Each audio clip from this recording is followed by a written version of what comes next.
All right, who's ready to suffer through another Flames game tonight? Not me. This guy. This guy. What's going on? Back again. We just did one last night. It was crazy. I don't know if you saw it, Noah, or the highlights of it, but we had a crazy game last night. We did with the Devils and the Bruins last night. Right. Neil was very excited, very loud about it. I don't think it's going to get that loud tonight. I hope we have a good game. I don't really know what to expect anymore, to be honest with these guys. I don't know what I want, right? Based on the last couple of performances that we what to expect. And I apologize right now because I don't know why my Wi-Fi is a little spotty, but we'll figure it out eventually. We'll work through it as the Flames are in St. Paul, Minnesota tonight, as they're looking to avenge their really piss poor performance the last time they played the Minnesota Wild. Connor's trying to figure out what he's doing on his end for his video. See, I'm trying to third party the game here, but every time I do that, it's saying no, thank you. It can't play it on Sportsnet. Do you want to figure it out and then we'll come back? I'll leave it up to you. You want to figure it out. You know what I'll do? You know what? Hold on. You know what? You know what? I'll stay in here. Okay. I'll stay in here. No. I'll keep my camera off. This is going well. Well, you could be audio. Is it going to work? I don't even know, man. This has been off to a great start. Here, you know what? Yeah. Figure it out. Connor, you figure it out. You let us know. But anyway, we got Flames in Minnesota tonight in St. Paul to take on the Wild in a game that the Flames are looking for a bit of revenge because I believe it was last Tuesday that the Wild came in and beat the crap out of the Calgary Flames. So can I be very honest with you? I didn't even watch that game. I was. I didn't either. I haven't watched the last 3 games. The Yankees were about to get one, so I was too hyper focused on that. And the Jays saw a plane on their way to Toronto, and they thought it was Ohtani. and they were set up for leverage.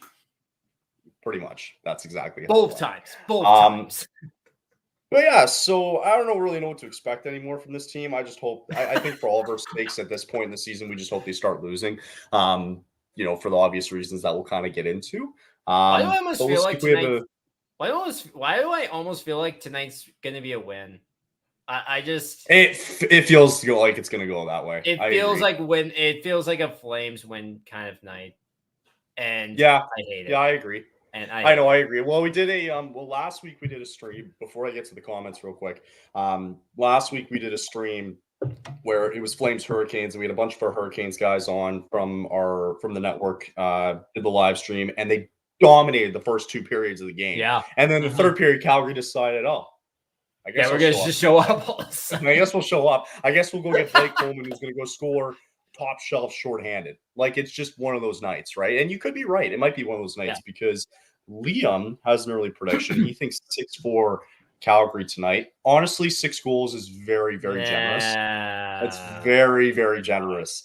I don't know, Kyle, if you just saw, but the news broke from the Athletics. Is it Michael Russo or Mitchell Russo? I think it's Michael Russo. Michael Russo. But the news broke that Bill Guerin has been accused of some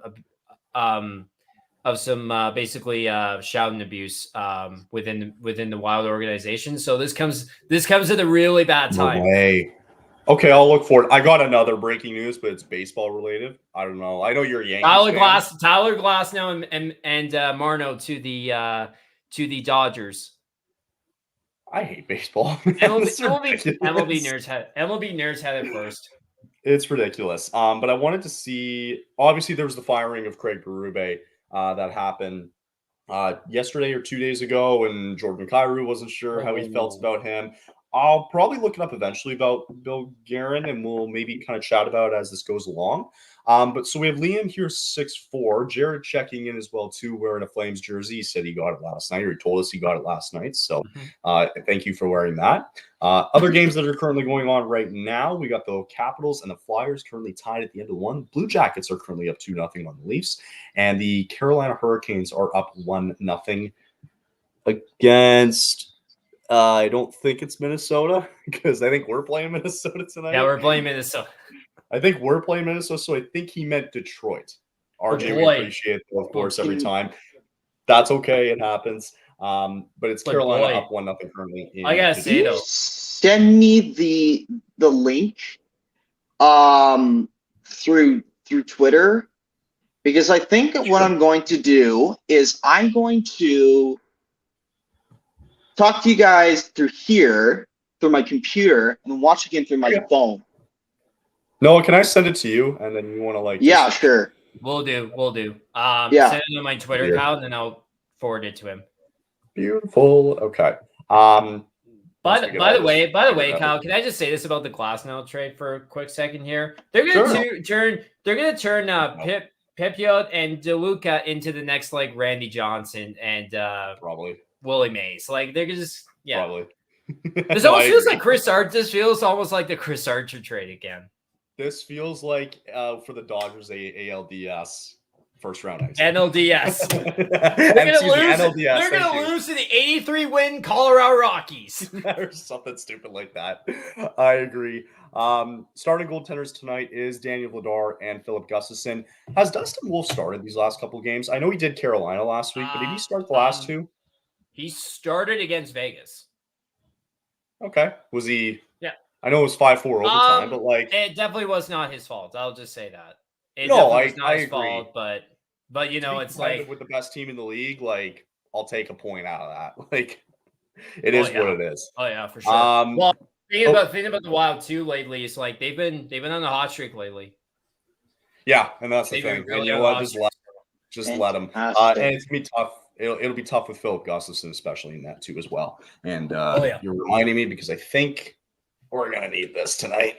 As Jared does ask though, and I'll kind of bring it out to you guys too. Is there a player that we missed the most out of this stretch here? As players are getting set on my end here. I don't know about you guys. We got Vladar in for Calgary, and we got Philip Gustafson in net. He's only 6-7-2 with 3.05 goals against average and a 900 save percentage. That's Philip Gustafson, who I have in fantasy. Have you seen his record against? By the way, link spin send Connor. Nope. Okay. I think he's not 3-0-1 and has a .933 or something like that. Ooh. So yeah. Nice. Okay. Very nice. All right. So game is now officially underway.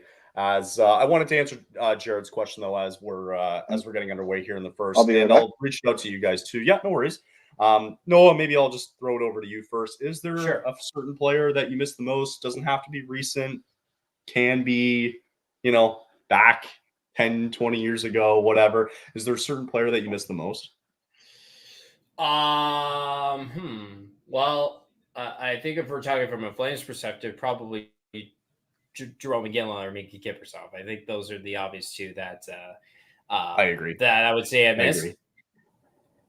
Mm-hmm. And then Derek Jeter from a Yankee perspective. But Derek Jeter from a Yankee perspective. Don't let me for a second. I'm just switching on my Wi-Fi, so if I crap out, then you'll know exactly why. Just give me a hot second here. That's all good. All good. Folks, we're going to have to suffer through this one anyway tonight. So if he goes through some little Wi-Fi issues, it's not necessarily the end of the world. Good. All right, there we go. We're back. Also, RJ letting us know there was a deal that was made today as well, too. Tampa Bay Lightning signed Ethan Gaucher to a 3-year deal worth $2.6 million in total, I believe. So, good for him. Want to see young guys do well. But I want to bring up what you mentioned earlier. Did it just break about Bill Guerin you mentioned? Yes, a half an hour ago. So let's find out. Yeah, about 25 minutes. Yeah, you're right. Like, Wild GM Bill Guerin investigated for alleged like verbal abuse. 30 minutes ago. That news story. Yep. Michael Russo. That's who it was. Yeah, for sure.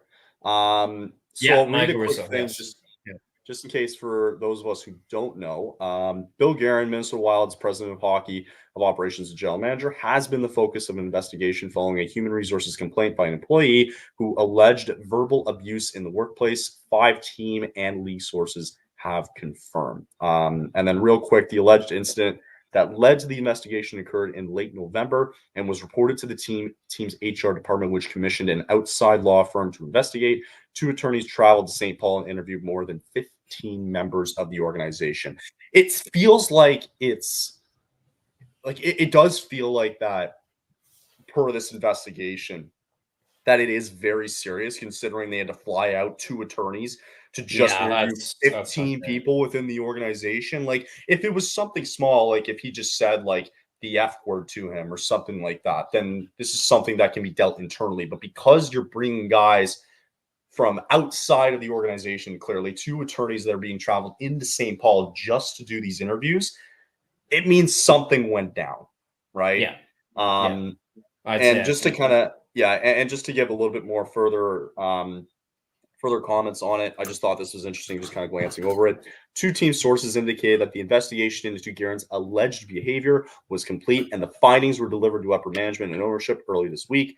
Wild management determined that Guerin had not committed a fireable offense, team sources said Wednesday. So this shouldn't be a fireable offense. Not great. Still, it's not a good look, but what do you think? Nope.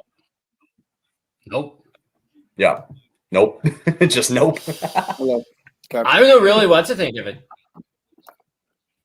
I couldn't tell you either, to be honest. I mean, it's probably nothing. I really know what to think about it, to be honest. I think it's it's probably nothing at the end of the day, though. I mean, I get it. I guess. But anyway, so we're about a couple minutes into this game already. It seems like the Wild are really putting a lot of pressure on Daniel Vladar lately. I don't know if you guys saw, like, I just saw the highlights, didn't even watch the game where they played Colorado and absolutely collapsed in the 3rd period. But I heard they scored like 3 goals in the span of like 4 minutes or something stupid like that. Yes. Do you put that more on Vladar, or was it just a defensive breakdown? Oh, 100% defensive breakdown / offensive defense, breakdown. 100%. Defense, yeah.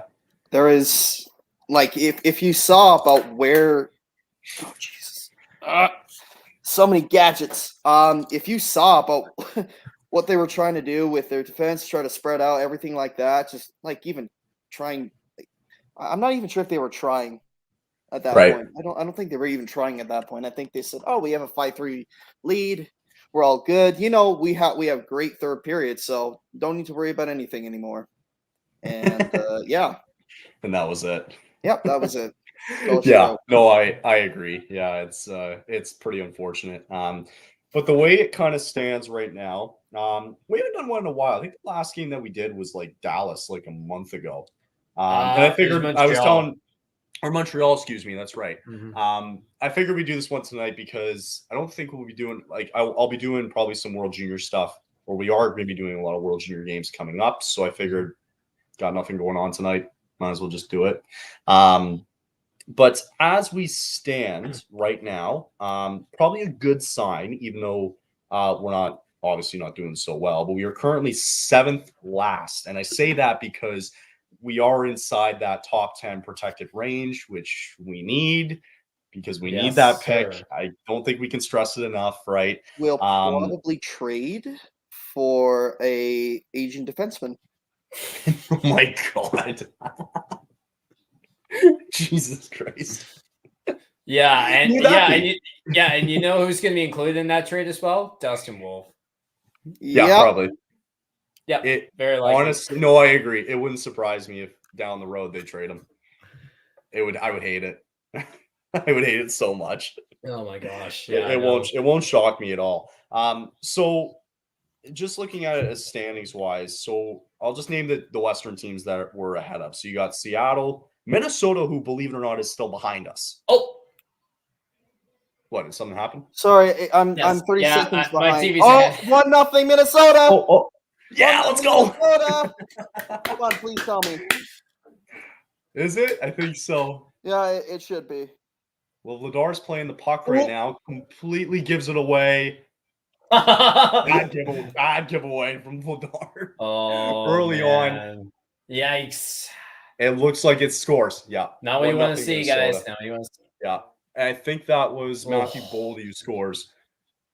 And really, that's just a bad giveaway for Danny Vladar. Like, if you want to hold on to that. Play by Huberdeau. Oh, I know. Did you give it up? He probably has. Huberdeau was Huberdeau was the one who gave up the puck in that situation. Like, oh, good. That's just a bad pass by Vladar, though. He didn't know what to do with it. At some point, you just got to cover it, though. Yeah. Gives it up. Huberdeau is just getting bullied along the boards and loses it just like that. I think it begs the question, like, this has got to be. Go ahead. Okay, I was gonna say, like, this has got to be the worst contract in the last, probably, I would say ever, right? It's got to be worst contract in NHL history, no doubt. I think it has to be. No question. I didn't think we saw it being this bad though when he signed it, though. No, but but. I think the problem I think the biggest problem now in hindsight is now it's like, okay, is it trade for him? It's like, okay, you make that trade after Tkachuk left, you can understand that. But the contract you gave him out, it's like, I don't know. Yeah. I think like initially at first, like you're looking at that, and I think it all caught all of us. Like it was desperate, absolutely. Yeah, 100%. It was a desperate move, and they made a panic move, straight up panic move after Johnny Gaudreau walked in free agency, basically. Which is why they went out and got Kadri too, which is why they signed Weegar long term as well too. So, and honestly, I don't mind the Weegar contract. I like that they locked him down. I like they locked him down. Weegar, that's a good piece. Great, that's the great best deal. Piece of that trade besides Tkachuk. I don't have a problem with that. No. The problem's gonna be is it sucks because like you can't find, or well, I guess not saying you can't find, but it's like you need like two other guys who are pure goal scorers.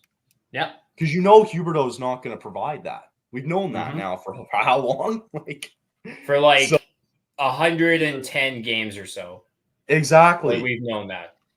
And to be frank, we kind of knew that in Florida too when he put up all those assists.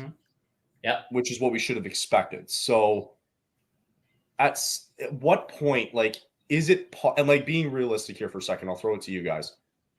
Is it possible they can trade him at some point? No, I'm not saying this year they won't do that. Maybe not even next year, but at some point, can they trade this contract? Well, I mean, we episode 15 literally just dropped a little bit ago. And what I will say is that, and we basically talked about this on the episode where it was like, there's no way you can move that contract. There's no way. No team is taking on that kind of money with that historically bad of a drop-off. There's absolutely zero chance that is not happening. Like, we have never seen a player go from 115 points to almost a 70-point drop-off in the last 2 years. We have never seen that in the history of the NHL. That has never happened. Like, we've seen point drop-offs where it's like, okay, you get to 60 points, you drop off by bet. That happens. That stuff happens. This doesn't happen. It is not normal in any sport at all. No. I can think of one team that would try you could swindle, maybe. I can think of one team. Arizona. Arizona's got a lot of dead cap. Well, right. The thing about Arizona is they've shown interest in Noah Hannafin. Right. So I would could be interesting. Could be something, but I don't really know. I don't really think they would. I don't think they would do that. Well, hey, like they need somebody with Clayton Keller. But I don't think the Flames would even do that either, because the problem being is that if you're trading Jonathan Huberdeau to the Coyotes, they would have to add a swinger in that, and I just don't see that happening. True. It's like the fact that we have 8 years of this is just haunting. Imagine that Swingers Dustin Wolf. That would be the most haunting trade in the history. Oh, I would see. At that point, I'd just say like, okay, so like, hey, it's Brad, over. I'd be done. Not Brad anymore. I guess I can't say Brad, but I'd say Murray. I want some investigations to happen. So I think you're actually trying. Yeah. To screw like you are. Well, I can't say you're screwing us. Franchise. Yeah, you're trying to screw us, not unconsensually at this point. And I want some investigations to happen now. Because now I think you're just doing this just to laugh at us. Yeah, I agree. Yeah, and I mean, thanks, Brad.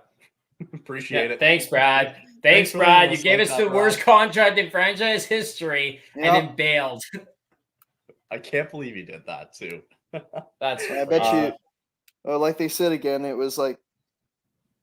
I bet you he was given orders, too. So probably, yeah. He's given orders. Angus checking in. What's going on, Angus? For those of you who don't know, this is Noah and Connor of the Flame Talk podcast. If you want to give them a follow and a little subscription, we are very depressed. Very depressed. What do you? We are, and this is going to be probably for the next 2 hours. We're going to rant about this team. What do you got there, Noah? Just got a blonde. Oh, nice. He's an alcoholic. So am I. Don't worry. Cheers. Cool. This comes from the alcoholic below me. Below you. This guy drinks whiskey and all the whole shit. Do you want to know how much? Do you want to know what kind of like shots he orders at like this place called Blanco, the tequila place? Like, so it's tequila, clearly. Oh yeah. The fact I ordered tequila shots is you don't need to say about what specific shots I ordered. I ordered tequila shots, which is bad enough. How many tequila shots? That's the real question. How deep am I already in? Let's just say that. It's like if I want to start the night off, I don't start with shots. I don't start with tequila. No, I start you don't. With some. If you're going, you end the night with shots, don't you? Oh, dude, absolutely, yeah. Agreed. Well, most of the time, because you get to a point where if you're buzzed on beer, for example, you get to that point, you're like, I can do anything. Yeah.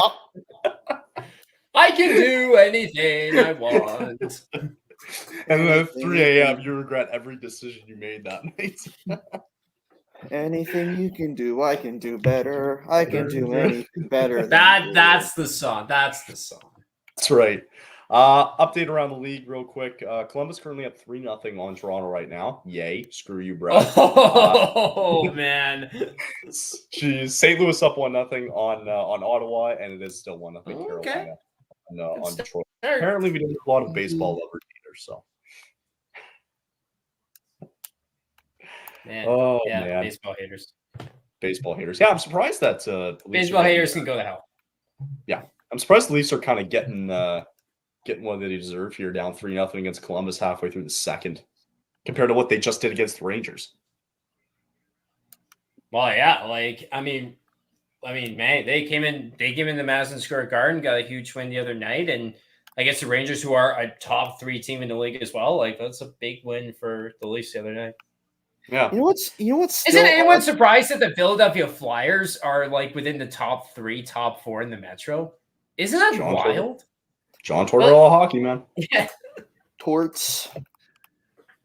What were you gonna say, Connor? It's wild something? No. It's just what I saw. I think today was how many regulation wins Toronto has. Like in comparison to their record, they're like 12-6-4 or something like that, and they only have 5 regulation wins. I got 15-6-5 just for context. Well, let's count that. Actually, screw it. We got some time. Let's count it. Since the beginning of October, they have had, let's see. So the first one was the shootout win against the Habs. So just counting regulation wins, I've got 1, 2, 3. Oh my God, 4, 5, 6, 7. I've got 8. You have 8? Okay. 8 out of 15. That's wild. Almost about half, just little over half of their wins are from either overtime or shootout, including the one against us. Right. Homemade hard cider for local hockey AA. Oh, very nice. You guys big into cider? You ever had much cider before or no? Not really.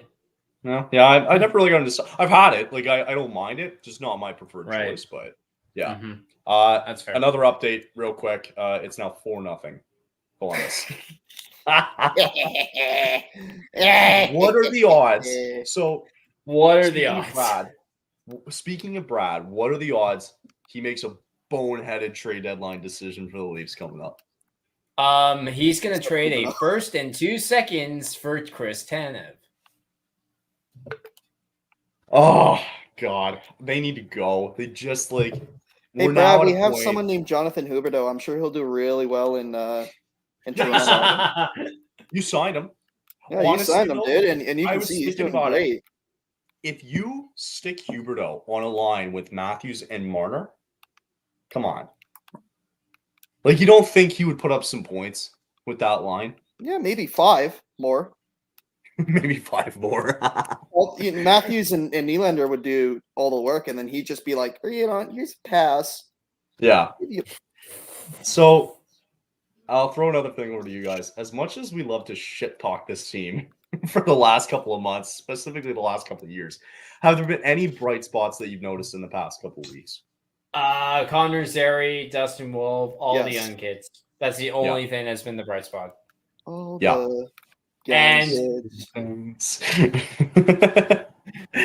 can I just say this too? Everyone's praising Nazem Kadri for his great play recently, but his career would be dead in the water if it wasn't for Connor Zary. Yeah, Zari's been playing hard, and I agree. It's that line, right? Ever since they inserted him into that line with Kadri, they've been the best line this season. Yep.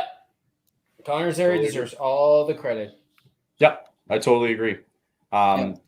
Zary. Speaking, Pospisil has been doing good, but he just hasn't been. I think there's been a little more of Zary influence still with that. But I mean, he's been doing good too. It's just been you've been seeing more noticeably Zary. And Peltier's coming back soon, right? Oh yeah.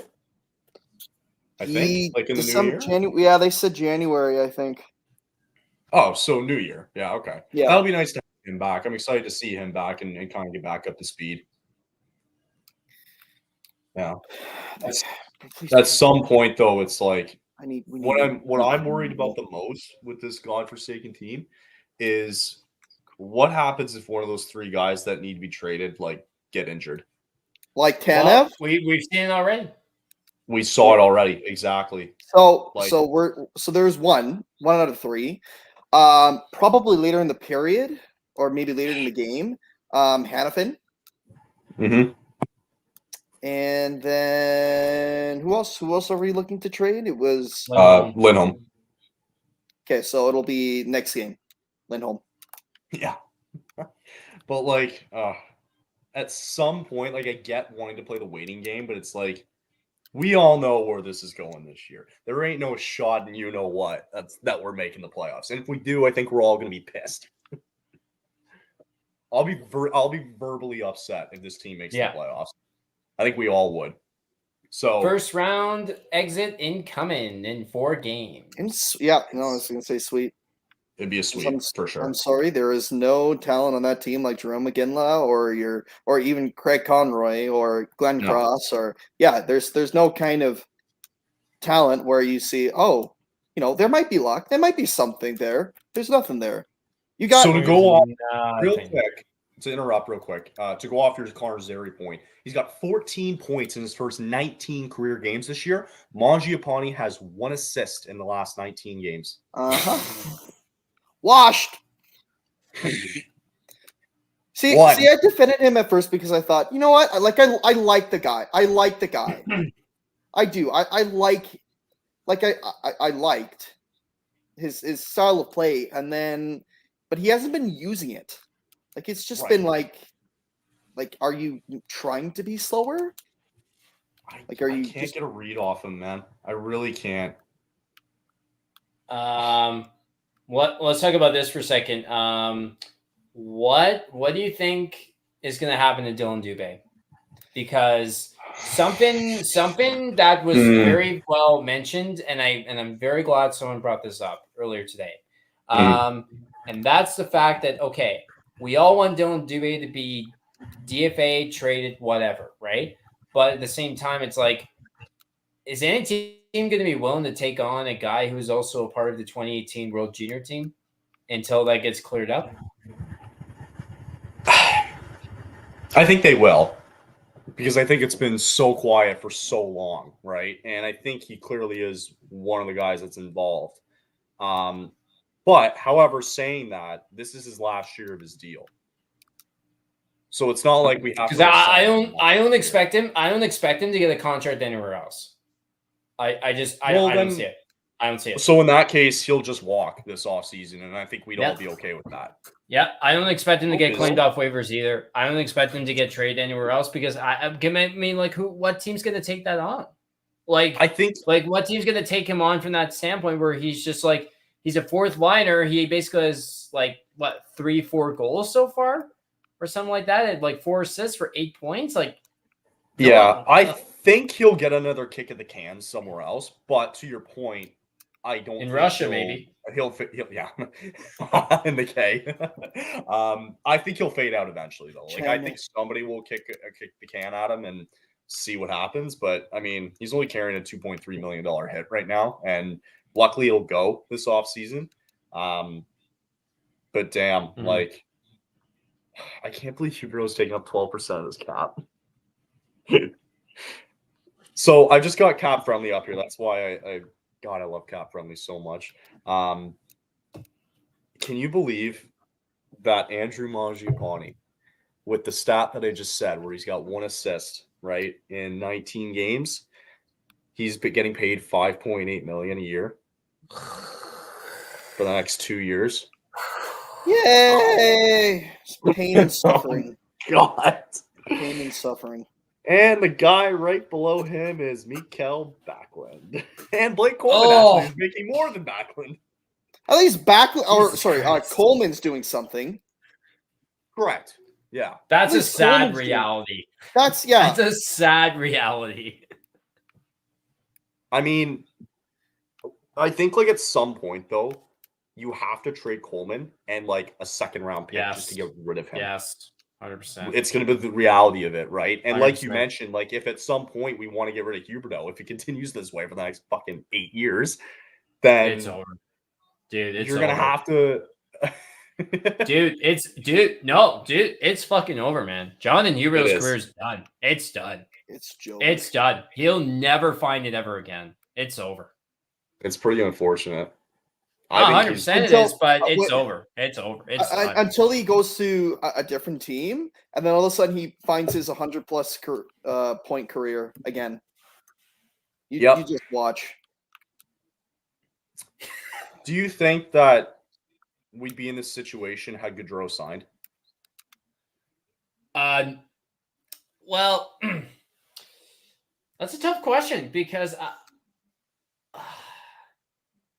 I don't really know how to answer that, because I think, for one, you look back in hindsight and said, okay, I mean, would Johnny Gaudreau and Matthew Tkachuk still make a difference? I don't know. I really have no idea, because, I mean, we'll never know, and it will be always tough to tell what could have been. But, like, I don't really know if. I mean, they could have made a difference, but I mean, as I've said, we'll never know the answer to that. So it's a complicated question. It's a very complicated question to answer. I think, regardless, looking back on it, like, even if Gaudreau signed, I still think Tkachuk was going to go out regardless. I think, like, when he signed that 3-year deal, that should have been a tail. I think because he signed that 3-year deal ways ago, right? And I think that should have been a telltale sign. Right, 2019. When he signed that 3-year deal, that was probably a telltale sign right there. It probably, at that point, was like the nail in the coffin for any hope of extending long term. Because you know what they also did that summer as well? They prioritized Michael Frolik over signing Tkachuk long term. Yeah, they did. That tells you how bad like this has been run, and I can't especially like the way that this has started. I can't place much blame on Craig Conroy. And actually, I've really talked to you guys since the Zadorov trade. What were your initial thoughts? Horrible. Right? Really bad return. Like a third round pick. You have no idea what that's going to be in the next couple of years. A fifth round pick as well that you have no idea that what's going to be in the next couple of years is not good. Is not smart move. What I don't understand. I do not think anyone was expecting us to get a first round pick for Zadorov. No, a high second though. Come on, like, dude. I don't get why you can't retain salary. What are you expecting this year? The guy's making. You're getting the premium package back. You are getting the premium package back if you retain salary. It's not that hard to figure out. You're telling me that you can't retain $1 million in salary, give or take. Cap stability. Oh, okay. So when have you actually weaponized cap space? I don't get it. I mean, they are hard up against the cap right now because they got $16,000 left on the cap space. Yeah, but current cap space right now is $2 million. That's their current cap space. You're telling me you couldn't, like, what, $1 million was going to hurt you? Exactly. Took in $4 million. Makes no sense. We're going to get $4 more million next year. That increased cap space. I don't want to hear from people saying, "Oh, the cap's going up." Screw it's okay, that. guys. All our answers will be. Well, we can be happy at something else though for now because the Blue Jackets are currently up 5-0 on the Leafs. Yeah! Thank you, RJ. Let's go. And the other scores just keep up to date. Capitals are currently up 2-1 on Philadelphia. I've been so fascinated because like I love cap friendly. Do you guys realize that I don't think we have a first round pick next year? I hope not. No, we do not. We don't. And it was part of the Florida deal. And we lost that in the Nazem Kadri trade. Pick trade away on August 18th. Oh, mother of God. I'm just trying to figure out like the extent of that trade. Like too many complicated factors, man. I have no time to read that. Okay. Well, luckily I have it here. So we got a first round pick from Florida. And we only get the pick. It's a lottery protected pick. So it's the same thing for us this year. We'll have the pick as long as it's not lottery protected, which I think it's safe to say the way Florida's been this year. I think we can safely assume that we'll probably have that pick next year, right? Like they have to make the playoffs next year in order for us to get the pick, right? So that's the only condition. That's all it is. So, and if it is a lottery protected pick, then we officially won't have a first round pick next year. So we're rooting for Florida to get in next year, and we're rooting for us to tank as much as possible this year. That's where we're at. That's where we're at. But hey, I mean, we got a 5th round pick back from Zadorov. That's gonna kick in this year. That's gonna be fun. Ugh, gross. Right? Yay! Yeah. A guy that you brought up, Noah, a while back when we're doing this tank was Celebrini. And they brought out the Canadian roster yesterday for the World Juniors, and it turns out that Celebrini did make the roster. I'm excited to see what he does at this World Juniors because this is going to be his coming out party.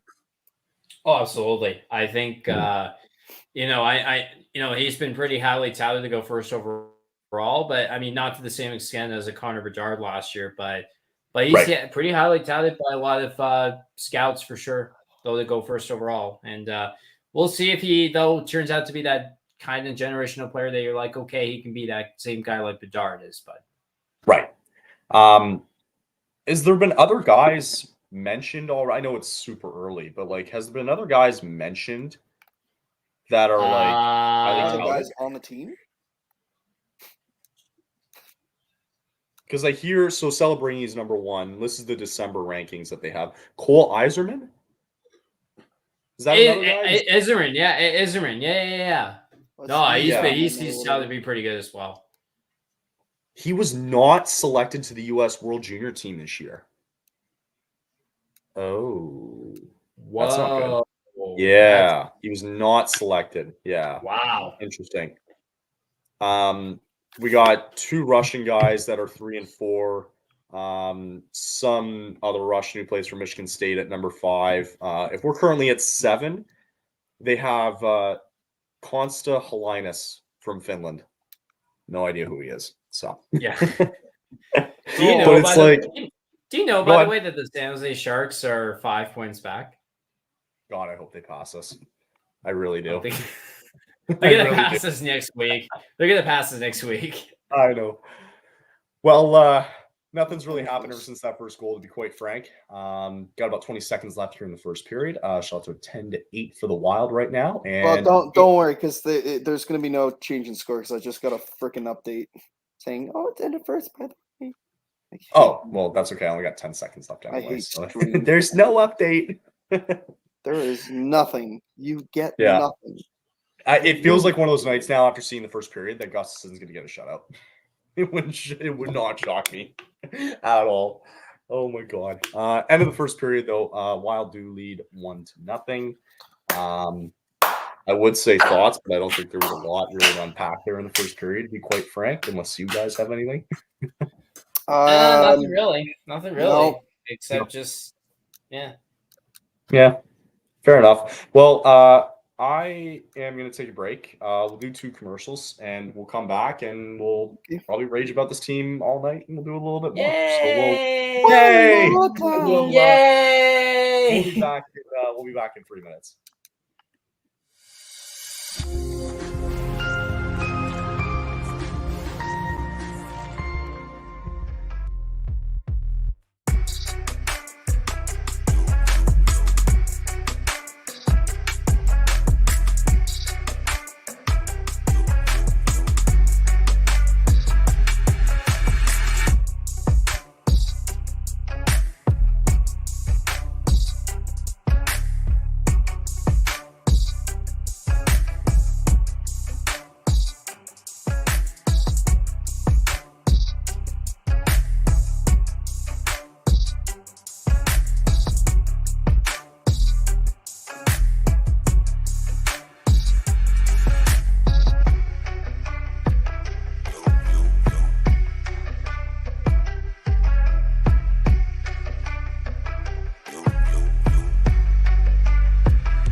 Do you guys want to know who scored the 5th goal for the Jackets tonight?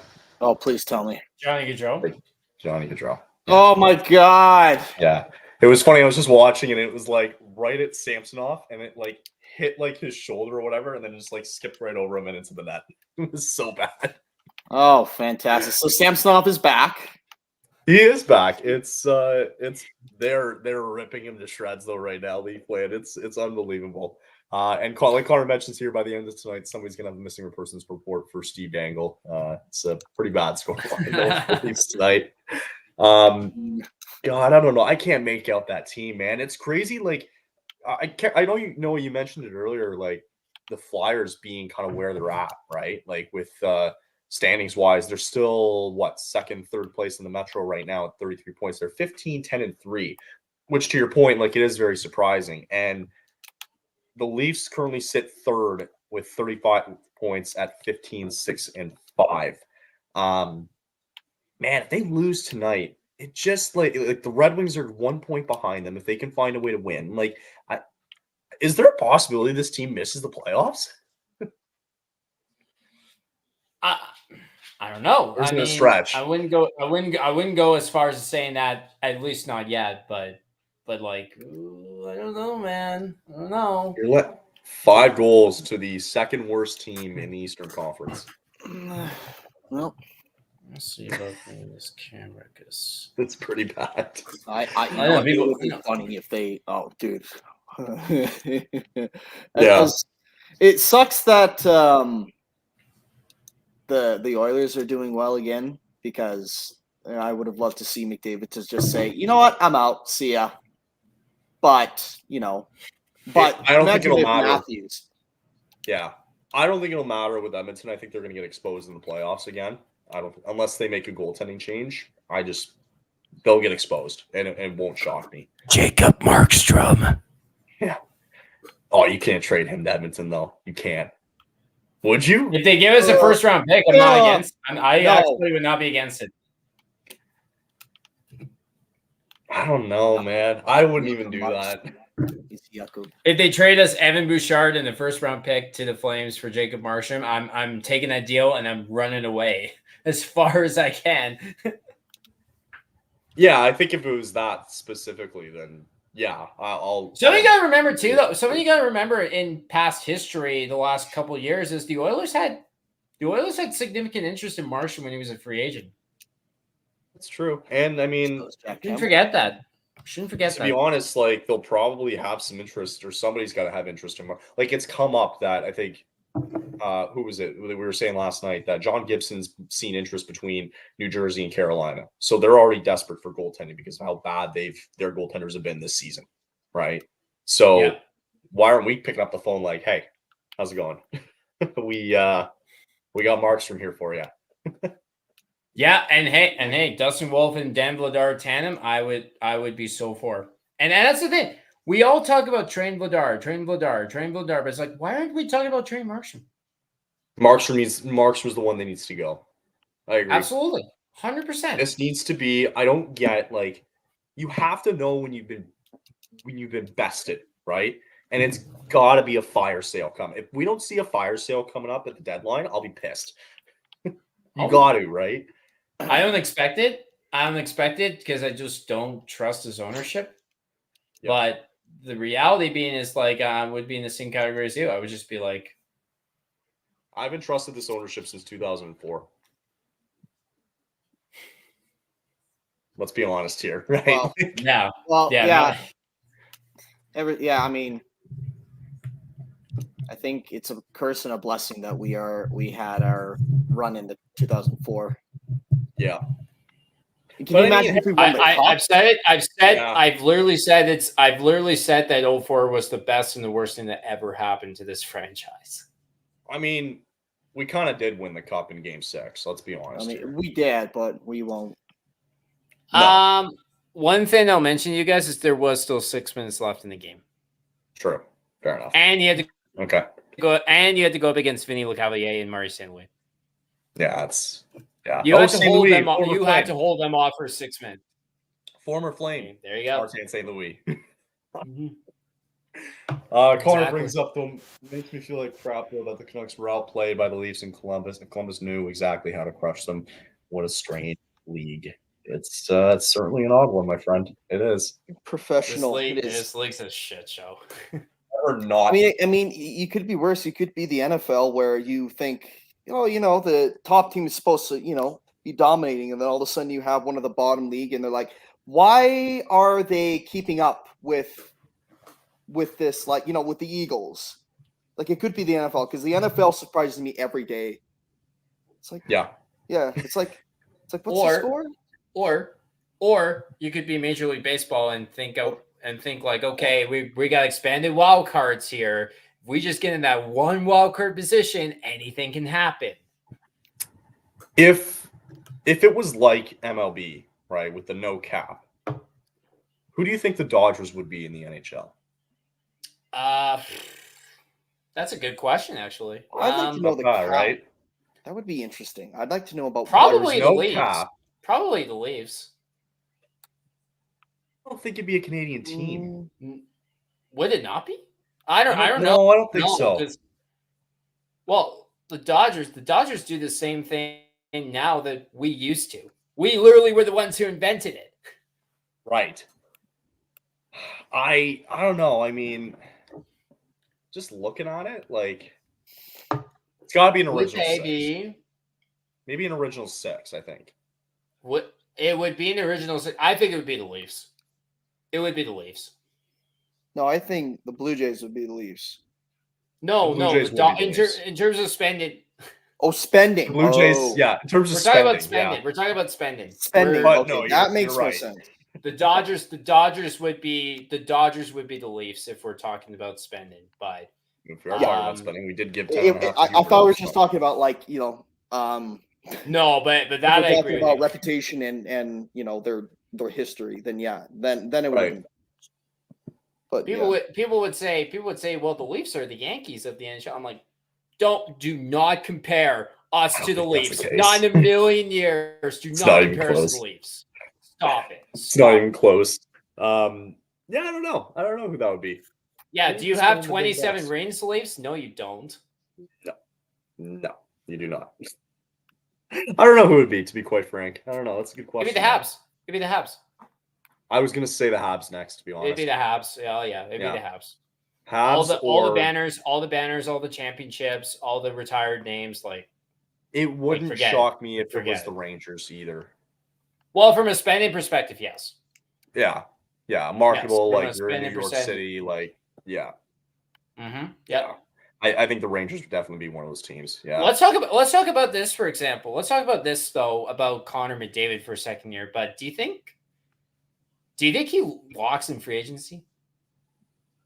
I still think he does. I still think he does. If they don't make the playoffs, then yes. If they do, and they're embarrassed, then yes. He's not free agent until 2026. The second round, then we'll see. He wants either. He's right now. He's going to have this high right now and say, "Oh well, we're doing well now, so it's a cup or bust, right?" Right. It's still cup or bust for him right now, but yeah. But if he doesn't make it, he's done. He's out. He's out. He can extend. So he's got 3 years left until he's a UFA, right? Yeah. But he's not extended. Let's be very honest here. He's not. 100%.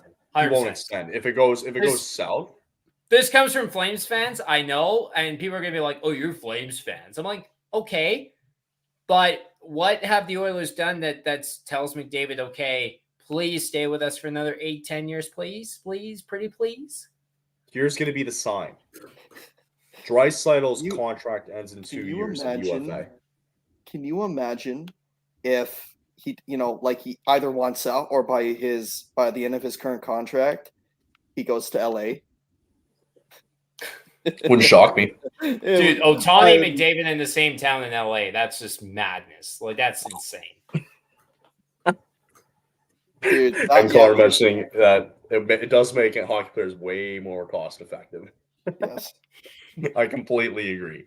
But I think to answer your question, Noah, like, I think McDavid's decision a lot of it's going to be weighed on what's Draisaitl's going to do because his contract ends in 2 years. I think Draisaitl leaves. I think he leaves Edmonton. So it's a Gaudreau Tkachuk situation again. 100% Draisaitl leaves Edmonton. I think Draisaitl's he making knows. 8.5. He knows, though, Leon Draisaitl knows that he would have a lot to prove outside of Edmonton. Because of the fact that all the conversations with McDavid are going to be, he just benefited from being the Connor McDavid pawn, basically. Right. No, he can easily be the star of a team. Easily. 100%. So I think a lot of it's going to be, and I think what's very interesting though, right, is so you have Draisaitl who's up in 2 years, McDavid's up in 3 years. You got Hyman there for the next 5 years, right? And Nugent Hopkins is there for the next 6, right? And everybody else really has a 1-year deal, right? Outside of Evander Kane, who's got 3 years left on his deal. Defensively, it's Darnell Nurse. Did you know that Darnell Nurse is making more than Leon Draisaitl? That's criminal. That's criminal, dude.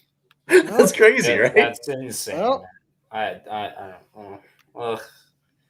It's crazy. Ken Holland for you. Connor's saying real quick, McDavid will want out, no doubt about it. He doesn't want to be known as the greatest NHL player to never win a cup. Even if he does pass Gretzky, his lack of achievement will haunt him. That's a very good point, right? Mm-hmm. It's about winning, and that's what Gretzky did. Let's talk about this, though. Let's talk about McDavid, though. Where would he go? What's his next team after the Edmonton? I think it's too early to say, just because a lot can change between now and then. But, however, having said Rangers. The thing is, I think teams are probably going to be looking at, there's probably 1 or 2 teams out there that are looking at this going, we can make a run at him, right? Rangers, if they don't extend him, right.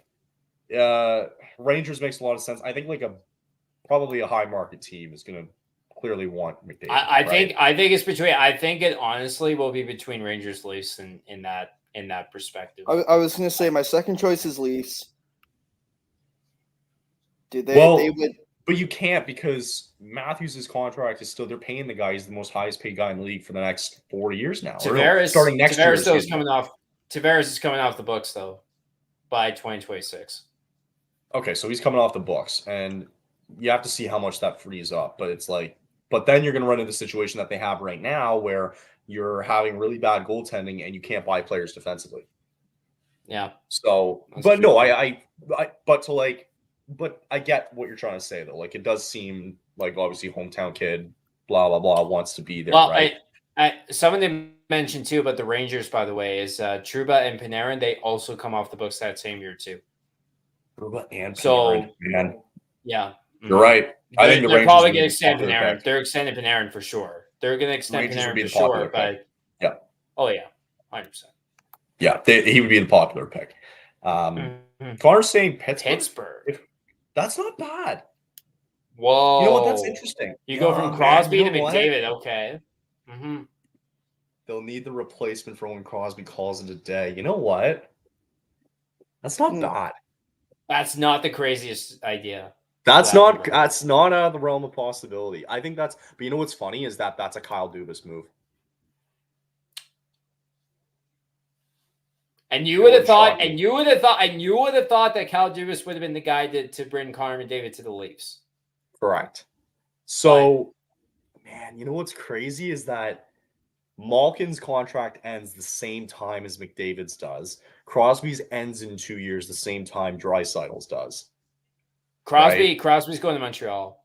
He's going to go to Montreal in 2 years' time. No, he'll retire a Penguin. There's no way. There's no way he'll go to Montreal. Well, man, I think he could play till he's 45. What is he right now? He's 36. 36. Dude, thank you. Dude, he still looks amazing at 36. This guy can play for a lot longer than people are acknowledging or giving credit for. I don't know, maybe because he's won all these cups. I think the only reason why he would do that is just because he wants to cruise line to the finish in his career and go to Montreal. I get it, but I think with his the Habs were a favorite team growing up. Yeah, and I get it, but I think, me personally, I think he stays in Pittsburgh for the rest of it. He might even be done when he's 38, right? By the end of this contract, he might just call it quits. You never know, right? But yeah, no, Pittsburgh's not a bad idea, man, because your two top guys are done the same time as Draisaitl and McDavid are done. Yeah. And they have Brian Rust on 5 more years for $5.5 million. Mm-hmm. That's crazy too. And that's everybody not else the craziest idea I've ever heard. Yeah. It's definitely And Erik Karlsson and Chris Letang have respectively 4 to 5 years left on their deals too. And Ryan Graves is on there for the next 6 years at $4.5 million. Yikes. Yeah, no, that's not crazy either. Oh my god, and they have Jari on too for the next 5 years at 5.5. Good luck. That's bad too. That's bad too. That's really bad. So I guess I should probably mention we're back. Oh yeah, we're back. Hi guys. Yeah, we're back. Yay! Start of the second period. Wild. No. 2-0. Sorry. Is it? No, I thought you said oh. I'm like, oh, it was close. It looked like it was a 2-on-1 there, and it was close, but nope, not yet. Not yet, at least. Shots are currently 11-8 for Minnesota right now, and Minnesota's been controlling this entire game. It looks like so far. It's too easy. Boom, boom, boom, boom, boom. It's too easy. Oh man, I know. I feel like I'm kind of glancing back and forth with this game, and it's just not doing it for me tonight. I can't watch this goddamn team. No, and that's why I'm playing. I don't blame you. I was playing Shell earlier. You know what's funny? I don't know about you guys, how much you've played, NHL 24, 23, yada yada yada. But I remember growing up, NHL 10 and 11 when they came out. It was the most exciting time of my life. I did 05, 06, I think. 06 was the best. What do you think the best one they brought out was? I can't answer that honestly because I'd probably piss a lot of people off. So no, that's okay. I will say the one that I played the most was 06, and that's the one I enjoyed most. So I played NHL 06 on the GameCube. I think I had mine on the PlayStation 2. Oh, okay. I remember the PS2. I think it was NHL 04 that I played too. I think it was PS2. But I remember NHL 13 really sucked, and then it just really went downhill ever since, and it's still gone downhill. Yeah, so, but I reached a point where I did play online a lot back in the day, but then it's just these guys got so ridiculously good, and I'm I don't really need this anymore. I'm just gonna play the computers and call it a day. Yeah, I don't need that kind of stress. Let me bring this up to you guys right here, right now. So do you know that Dylan Dubé's cap hit is more than what Shohei Ohtani is going to be making in the next 10 years, AAV-wise? Oh, that's right. Huh? So tell me, so Ohtani's, they still have to pay him, though, obviously, after 10 years. Yes. Yeah. So basically, they pay him for next year. They pay him the full amount for the rest of the 10 years after the first 10 years. I know it's really, yeah. I mean, you know what? I think it's a smart business move. It's so smart that perspective. It's really smart. So smart, man. It really is. But I think that really does show you that the Jays really got played. Oh, they got played when we got Soto too. They got played when we got Soto as well. It's not. Yeah. They got played hard. Yeah, absolutely. I always kept saying to people, Toronto's being used as leverage here, guys. Never believe it. Never believe that they're really truly used. Yeah, I don't know. Agreed. Speaking of Toronto, it's now 5-1 Columbus. Damn it! Is that third period 18? Is that what's left? Yeah, what's left in the game? Yeah, so about 18 minutes left in the game. Yeah. Damn it! All right, that's not. Oh, you know what I've seen? I've seen that happen before when they're up 5-0, and then all of a sudden. That's happened before, where it was like 5-0 or 5-1, and then I think it was Montreal who came back and won like 6-5 or something stupid like that. Can't remember who they played, but I remember that specifically. You stop coming in, they don't stop coming in, they don't stop coming in, they don't stop coming in, they don't stop coming. I can't believe that Dylan Dubé is making more than Shohei Ohtani. What? Score. Tell you how that's a tale of two leagues right there. Yeah, that's crazy. That's unbelievable. Like you think of if you break up you pick any team right now, right? Like Tristan Jarry's making $3 million more than Shohei Ohtani.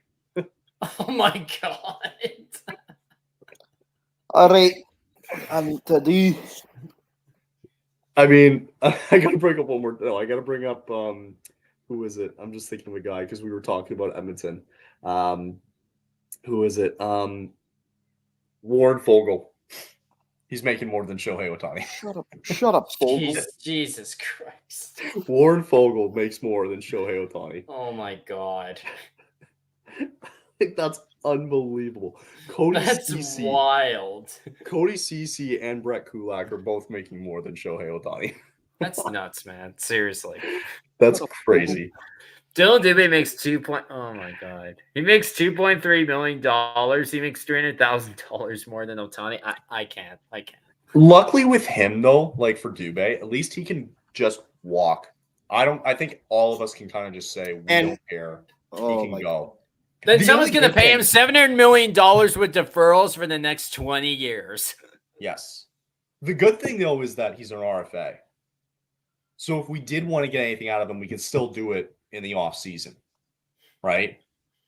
Where if we wanted to, I don't know. I think for RFAs, don't you have to make the call, or no, he signs with another team, right? And then you'd have to match it, right? I will be right back. I just okie dokie. Isn't that how it works though? Where you have to match, so if Dubé signs with the Leafs, just as an example, right? And they sign him for $1 million. Doesn't they have to go back to Calgary and say, okay, because he's an RFA, you have to match him now if you want to sign him for that, and if not, then the Leafs have to give up a 6th round pick or something like that. Yeah, okay. So that's I'm just take the pick and run. Just take it and run with it, man. That's why I leave it for the offseason and just let him go, right? Carr saying that his workmate showed me the video of the Erica Branson incident, something that we haven't mentioned either. Wrong to say that his punch up of the player who boarded him was justified. If that was worse, could have damaged his neck. What were your thoughts? I think it. I don't know, man. I think it Branson. I think he overreacted. I really think he did, and it looked like his shoulder collided with the shoulder. It wasn't a head from shoulder contact. It just, I don't have much to say about that. No, I think it's damning that David Perron got 6 games, and for that separate incident, and that Good Branson just got a flick on the wrist. I think that was pretty. The players' safety department's a joke. It's a joke. 1,000,000%. Yeah. I had to pause it though because I wanted to bring this up because you mentioned Connor Zary earlier. Most points per game this season among NHL rookies: Connor Bedard, Connor Zary, Leo Carlson, Marco Rossi. But we all know who's winning the Calder. Oh, of course it's going to be. Connor Bedard. It's already a lock. It's over. We love Zary, but come on, guys. It's a lock as to who's going to win the Calder, guys. You got it. And we brought up 2004 earlier about the Flames and the Lightning, and that's the matchup you're going to see on Saturday night between Tampa Bay and Calgary. And I feel like that's not going to be a close game whatsoever. Nope. Nope. Yeah, but I mean, in terms of because this is the so-called gauntlet of a schedule that they're on right now. Yeah. I don't think it's been that bad. If we're just looking at the guys who are trying on this team, guys mediocre. Like Connor Zary, I'm just pointing out to the guys who've been trying hard on this team. I know. Thought, those guys, I think it's it's been better than what I thought it was going to be. Beating teams like Carolina. They did beat Vegas early on in this gauntlet. They did beat Dallas early on in the gauntlet. Like, I think like it's been respectable to put that nicely. Drinking one of my beers there, Connor? Yep, you left behind it. I did. Left it behind it. I did. What is it? This is blonde. It's a blonde. It's a blonde I brought. Oh, it's another blonde. Just was original. Yeah, we were just having the friends gathering at Buddy's house. Yeah. And let's see, one of my friends having too many rum and cokes that night. Instead of actually getting a shot glass to determine about how much, rum to coke, ratio. He just free-poured it. He free-poured the rum.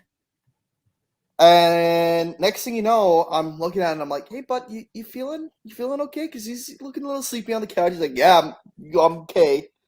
And oh no, he was not okay. I'm like, all right, dude, you gotta stop. Here's a bucket. Yeah. Have a good night. Well, it's like the washroom's right there. So just go there. I'm getting you some water.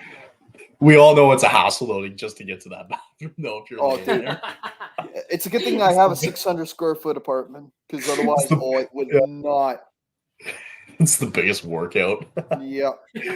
Update, it's now 5-2 Columbus against Toronto. Oh, we have a power play. All right. It'll be 2-0 Minnesota. The refs, here's the funny thing about the refs this year. It feels like the Dennis Weidman effect is gone as of this year now because of so many power plays the Flames have been given. And the amount of power plays they fail to capitalize on. You got it. It's like the all-time worst power play. It's like the worst power play I've ever seen in like my entire life. Which is surprising that there are 4. Were 29th or 28th? 29th, yeah. There's 3 worse. There's still 3 worse. Who would they be? Let's see. Probably San Jose would be my first guess. So we have Chicago probably. Chicago, Seattle, maybe. Could see that. Let's have a look. NHL power play rankings. There it is. Thank you. Hey. Internet, Google. Devils have the best power play in the league. Yes, they do. That's not surprising. The Oilers. Wow, I know, right? Chicago, St. Louis, and Washington. Chicago, St. Louis. So who has the worst? Washington's got the worst power play. Yeah. Huh. Really? I'm surprised it's not Pittsburgh after their slump. Unreal. No, I know, right? Pittsburgh's just 2 ahead of us. Minnesota's had so many good shorthanded chances on this. Oh my God. San Jose's middle of the pack power play. Really? Oh my That's God. crazy. That's wild. That's unbelievable, dude. Speaking of St. Louis, they're currently up 2-0 on Ottawa. Carolina currently up 2-1 on the Red Wings, and we got 2-2 between Washington and Philadelphia. I didn't know Johnny Gaudreau played for the Minnesota Wild. I know he's bigger now. He grew a few inches. He grew like 5 feet. He grew. Oh, you mean in length or in girth? Both. Oh my God. It was both. Little width. Little bit more in the hips. I guess that's what being in Columbus does to you. Yeah, that's right. Well, I mean, hey, he's got a goal tonight, so yeah, good for him. Yeah, no, he's doing a hell of a lot better than Huberdeau already. So yeah, already I know. He is. Yeah, he's only. Hear that, Huberdeau? Johnny Gaudreau got a point. God. Oh, 2-0. Yes. 2-0. Shorthanded. Watch. Yes. Shorthanded. So they win the draw. They're in. No, wait. It's a shorthanded goal. Oh, wait. Huberdeau is going to screw this up. Like I'm 30 seconds behind. He did. Okay, I'm seeing Huberdeau. I got him. I got him too. I haven't seen anything yet. Dude. Oh my god, dude! Seriously. Well, Huberdeau did just have an open net. They're scrambling. This is so Nobody bad. can jam this puck home. This is Nobody, so bad. nobody can jam this so puck many, home. So many ways. So what? Hold on. So hold on. I just want to hold on. What did you see? Duke. Juicy. They're going to have a look at this. Really doing? Let's see. I bet you he had the opportunity. He had a wide open net, and he tries to pass it in front. Yeah, he tries to pass it in front. Well, he had a shot. Oh my god, it says so much that Ruzicka and Coleman are on this friggin' power play unit.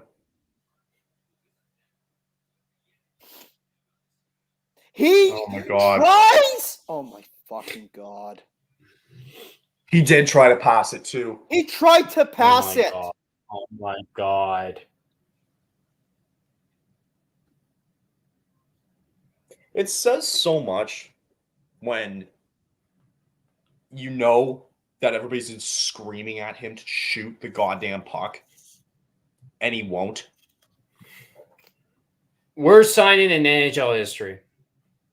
So now they're going to be looking at this because they think I don't know if there's a challenge. It'll be a no-goal. It'll be a no-goal. So let's just. I did not see the puck go in. Yeah, I did not see the puck go in. I saw it go under Gustafsson, but I don't see any clear evidence that it crossed the line. It went under him, but I don't know if it went underneath his glove. That was was behind the line.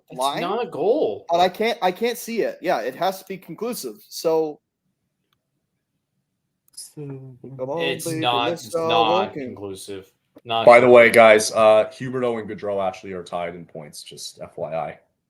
That's impossible. But it's true. Yeah, 4 goals and 11 assists for Jonathan Huberdeau. And can I just say this too? Jonathan Huberdeau is on pace for 40 points. That's crazy. I don't see the puck. No, what the heck they're looking at here? Like, where is it? I have no idea. It'd be the most NHL thing of all time if they counted this a goal. Oh, probably 1,000%. But it's like, where's the puck, dude? Fucking Huberdeau. They keep doing this friggin' replay over and over again where they're over Philip Gustafsson, and it's like, so there's nobody knows one in the back of the net too. Why don't they show the one in the back of the net? I think that would make more sense. Yeah, that would. But I have no idea where this puck is. It makes absolutely no sense. Blues now up 3-0, by the way, over Ottawa. Okay, Ottawa. No, okay. Where is the puck? All I saw is that they shot it in and then it disappeared. So I'm going to assume that this is going to be a no goal. Like they shot it at Gustafsson? Yeah, no goal. They shot at Gustafsson. Okay, good. Okay, no goal. Right. Good. Shot to the heart in your tube. Yeah, you can't conclusively say. Yeah, no, it's no way. There's no way. I see it. I think Gustafsson's got it. Yeah, there's no way. Plus, you can't even say, like, and to Chalky's point here, it's probably in his pads. I was just going to say that. Yeah. Either that or it's, like, right under his armpit and he's got it. But you can't say, like, there's no way. Calgary is no goal. Yeah. Has been, or Minnesota is rewarded with 2 minutes for delay a game, or Calgary has been rewarded 2 minutes for delay a game. Did they challenge that? No, I'm kidding, but I imagine. Can you imagine? Oh my god, can you imagine? Oh my gosh. The refs get a penalty 2 minutes for delay a game. It's like all right. Yeah. Murray, Mr. Edwards, are we doing the full tank? Okay. All right. Yeah. We're gonna challenge. Are we finally had enough? Okay. Yeah. I would just do that. Tampa Bay's up. 1-0. Tampa Bay is up. Yeah, Tampa Bay is up 1-0 over Edmonton. There you go. Are we hoping they don't make the playoffs? Is that what we're hoping for? Wait, Noah. Wait, they scored, right? Yes, Noah. Good. You... Who? Well, Noah was clapping his hands. That means that that's 1-0 Tampa. No, 1-0 Tampa. Oh, 1-0 for Tampa. Yeah. Okay. Sam's checking in, guys. Sam Wallace. He's one of the Hurricanes guys on our network. And I'll just kind of relay this to everybody too. But he wants us to know what we think about the Tanev rumors. Good, trade him. And we trade him. And where do you think he ultimately ends up? Leafs. Back in Vancouver. I'm kidding. Okay, that's wow. No. I have to agree though. I think he does find a way to as an offside by a mile. I think he ends up in Toronto as well too. And I don't know what that return looks like, but man, you got to at least get a second. A first and 2 seconds. You're dealing with Brad Treliving, right? Like just yank at him, like But same guy who gave up a first and 2 seconds for Travis Hamonic. Well, listen. Yeah, I would go right to him. He knows how to screw the Flames. He knows how to do that well. He doesn't know how to screw his own team yet. So he will somehow manage to sleaze, I think, Craig Conroy, and then give we're going to receive one Please. Well, he's a sleazy little bastard too. We all know that. That's why I say sleaze, because he's a sleazy little shit. But tell me how you really feel. Tell me how you really feel. Oh no. The podcast network will not approve of what I really think. No, jeez. No. No. I mean, for because this is my team, I'll approve it. Chalky wants to know if you guys saw maybe the highlights of the Oilers spanking the Devils on Sunday. Like what happened? I don't know if you guys saw it. I kind of saw bits and pieces of it. I'm not sure exactly what happened. Oh, 2-0. And now it is 2-0. Oh, there you go. 2-0 Lightning over the Oilers. Yeah. Okay. Hey. My guess though here is I think Vanacek was in net at the time for the Devils. He probably played really bad, and the Oilers just took advantage of him. That's just my 2 cents, I think, on what happened. But I'm not surprised because Neil, the guy that does our Devils live streams as well too, is basically saying the same thing. Vanacek's been the biggest letdown for that team this year, so which is why they need goaltending. Mind you, Schmidt hasn't been doing very well either. Schmidt's been worse. I've been looking at his style, and I'm like, you know how you have like a calm and collected kind of, like you're not maybe that flexible or that athletic, but you make yourself big. He somehow manages to not have he is a bigger guy, but he somehow manages to make him himself as small as possible while also having almost zero athletic ability. Right. I look at him and I'm like, this is almost Calvin Pickard levels. Like, how are you in the NHL? Yeah. You're right. It is Calvin Pickard numbers, which is crazy because he was a starting goaltender in the playoffs last year. So, no, I agree. Sam, being the Hurricanes guy that he is, says that they also need goaltending. Did mention the last name as well too that apparently they were take Jacob Markstrom. You can take Jacob Markstrom. And they were also in on John Gibson, but Jakob Markstrom for us fans are. Yes. I mean, he's up for sale. So if you want him, you can take him too. God, he needs to go. Now that we start talking about this more and more, it's like, God damn it, he needs to go. Not that he's been playing bad this year, because Markstrom has a 2 point. Well, okay, maybe not. He's got a 2.94 goals against average and a .896 save percentage.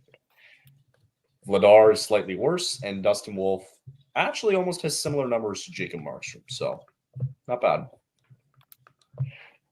In a couple of games. Not to say that it's a big survey, but that's just been in a couple of games for him. Yikes. Well, I again, there has been, unlike Markstrom, a lot of the games where usually they would lose, I would blame it on him. Or I'd say, hey, if he made that save, he would have been fine. But the game, the game yesterday, 2 days ago, I can't say I might blame any of the goals on Wolf. These games have not been because of Wolf. It's been because the guys in front of him have been doing nothing to help him. Yeah, a lot of the guys, to your point, yes, a lot of the guys in front haven't been able to help him. In the game last week with Carolina, there was tip-ins that Wolf is there's no way I can get that. The guys in front of him haven't been good. Yeah. Sam bringing up again, not only me, but everybody here, I think, seems convinced that this team needs to go full rebuild. I think we're all screaming that about 5 or 6 key guys need to get traded by the deadline, or at the very least before the offseason starts. I think or the draft, who knows? Yeah, it's full teardown, man. We need it. I was just going to mention too that Blake Coleman is second in the team in points. That is insane to me. That's insane. Wild. Blake Coleman has 8 goals and 11 assists for 19 points this year for this team. He has more than Lindholm. He's only 3 back of Nazem Kadri, who leads the team in points. That's crazy. That's gross. Kadri is your top guy for points. Like, that's insane. That's gross. That's so bad. That's insane. What the hell is? Mind you, that wasn't insane for us to see about Toffoli having the most points too. But mind you, yeah, I agree. I mean, just to kind of go down the list though, like Sharangovich has been a little bit of a bright spot. He's got 9 goals and 7 assists so far. I mean, not bad. Uyghur's look good, like we've said. Anderson's look good too. Hannifin's been kind of doing what he's been doing. They scored. Who scored? Wild scored. No. What happened? What happened? We did not score in a power play. Did we? We did not score. No. Well, Connor Zari's on there. Don't you dare. Zari across Kadri, the team lead leading point scorer. Zari's really been the quarterback. Sharangovich. How many he scores. And Sharangovich is out there too. That's right. Anderson walking the line. Lindholm with it. They scored. Oh my God. God damn it. No. Who scored it? No. Okay, well, they better get one back. And it was Sharangovich who scored. That's again, his of the year. Sharangovich. I've liked Sharangovich. He's been good. Yeah. He's been good lately. Yes. Bro, he's gotten a goal. Dude, that's fucking impressive. That is impressive. So, what we have to do is we have to keep Huberdeau off the power play. Put Connor Zari in on the power play. We have to keep Huberdeau off the ice in general. Are they going to Huberdeau? Keep Huberdeau off the ice, and please keep him off. Everything's been good. Yeah, man. How do you think Ryan Huska's been this year, coaching wise? I think he's been fine. I think so too. He's again having to go into a situation, like a really shitty situation, and he's just trying to do his best. So yeah, he's trying. Conroy hasn't given off the best impression either with these 2 trades that he's had and the 4 free agency moves that he had. So I'm not going to judge him too early either. But no, like for Ryan Huska, I mean, you're right. He's been put in a bad spot. And what's he supposed to do? Not let these guys play? Like, I'm glad, like, he can only do so much. He has to deal with the guys who are on that paper every single night, right? Like, he's not in charge of bringing up guys and up and down and all that. So, God, I'm happy Zari's getting some minutes though on the power play, man. He needs it. We need Coronado back up, though. We freaking need Coronado back up. I need just something. Give him something. Coronado needs to get up. He needs it. Yeah, no, I completely agree. He needs to get up. We brought him back up for one, and then, like I don't, and then we played Dubé rather than Coronado. Like that, like bro, that's just my issue right there. It's like, what is our love obsession with Dubé? Well, to give perspective on that, Dylan Dubé has 3 goals and 4 assists in 28 games this year. Like, just yeah. Can you repeat that again? Dylan Dubé in 28 games has 3 goals and 4 assists. Osterzil almost scored too a second ago.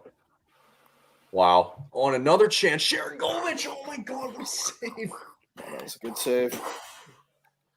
That was a great save by Gustafsson. All of a sudden, Calgary decided to come play. Yeah.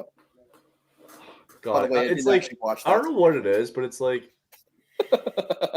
it's exciting when this team can like try and win a game. Oh my God, it's 5-3 Columbus. Dylan Dubé is a trash player. Guys, it's 5-3. 5-3 Columbus. Oh, no. No, we don't need to hear that. With 5 minutes left. Oh, no. Oh, no. Guys, could you seriously imagine? Okay, while we're on commercial break here, I'm actually going to go over and just kind of see what's happening. I'm just curious. I want to see the last couple minutes because if they tie this game, they were down 5-0, right, in the third period? Yes. Okay. You guys let me know what's going on there. I want to see the last couple minutes of this game because that would just tell you a little more about the Columbus Blue Jackets then. Like, it could be anybody, but it has to be Toronto. And then they're going to say, oh, cup run now. That's going to be our cup run. No. There you go. No.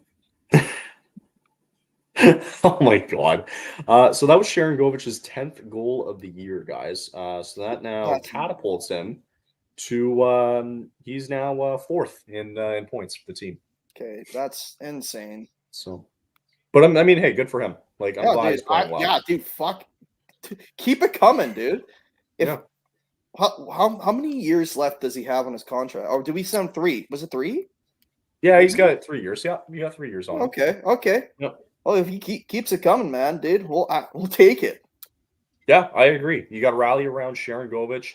I mean, you got to figure out too, like, what the heck is this fourth line? Because the fact that AJ Greer and Adam Ruzicka have more points than Dylan Dubé says so much about Dylan Dubé and this pathetic fourth line that we have.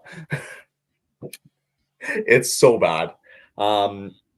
Even then, like, Pospisil, who had a bit of a bright spot, has kind of tailed off a little bit. He's only got 3 goals and 3 assists in 17 games this year, so not that great. Walker Duehr has been nothing for 15 games. He's got 1 goal in 15 games, basically has not contributed. And Osterriel has 0 points in 8 games. Nothing.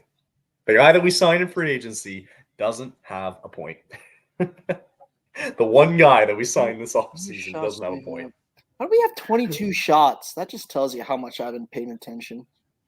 Yeah, they've been ever since they tied it up there. They've been hammering Gustafsson a little bit. So yeah, they seem to like to hammer other goalies. Oh my God, the Leafs have 42 shots on goal. Holy smokes! To warm us up a little bit, it's Bolts up 2-0. As I think RJ said us before that they were up 2-0 as well. Yeah, and if anybody noticed too, didn't mean to cut you off, but rivalry series as well too for women's hockey. The U.S. won in overtime against Canada 3-2. So 42 shots and wow. So whoever's in net for, is it Merzlikins in net today? That's a great question. And the Calgary Flames? Samsonov. Sorry. Go ahead. The Calgary Flames are going on the penalty kill. All right. Yay. Samsonov was in for the Leafs, and it might be Merzlikins in. I can maybe actually check out. Make my life a lot easier. It is who's in net? It is Merzlikins in net tonight. Wow. So he saved 39 out of 42. Pretty good. That's a hell of a save percentage. It is a hell of a save percentage. Oh, Backlund's out. Is he the one going to the box? Yeah, he's in the box. Gotcha. Okay, well, you know what? If they score another goal, call me and see if that changes. Let's go see. What was the call for Backlund? I think Hook. Oh, I think that's what I heard. Well, the Wild are 0 for 5 in their last 3 games on the power play. So if that tells you anything, good save by Vladar. Okay. Almost let in one, but good save from Vladar. There we go. To update people around the league, Capitals are currently up 3-2 over the Flyers. Hurricanes up still 2-1 on the Red Wings. Blues are up 3-1 still on Ottawa, and it is still 2-0 Tampa Bay. And to let you guys know as well, too, if you didn't, Panthers will play the Canucks at 10 o'clock tonight. It is Roberto Luongo Appreciation Night. Where did Noah go? Is Noah dead? Oh, there he is. I was like, what happened? Noah fell asleep. Yeah, he's done. He's like gone. It is Roberto Luongo Appreciation Night tonight in Vancouver. Oh yeah. Lou. Oh, Vladar's been standing on his head now as the Flames go the other way, shorthanded. Sharon Govich back out there again, man. He's going to see so much ice time tonight, all of a sudden. Or it feels like he's going to be seeing a lot of ice time tonight. Just saw the highlight where 2 Leafs players skated right into each other. Well, I mean, that's probably the night that it's been for Toronto. So I'm sure RJ will keep us updated if any changes are made to that game. Is it just me or this game gone by like pretty quick because we only have 2 minutes left in the second period? Yeah, it has. It's kind of flown. Like, no, not a lot. Even when the calls have been made, like it's been fairly quick. I think that's I think why it's gone quick for me is because I've been playing. You've been playing Destiny the whole time. Yeah. I've been literally just I've been looking every so often when I've had the chance, and then I'm like, all right, cool. I should just do that next time. Next time, like that. Even like during the off season, like I should just be sitting there, like, yes, what do you guys think roundtable wise about this division, that division, whatever. Meanwhile, I'm playing like friggin' Mario Kart. Absolutely. Oh, dude, yeah. Me playing GTA 6 right away. Yeah. I get the first copy. Well, nothing yet here on this wild power play here, as Kaprizov had a gorgeous chance though.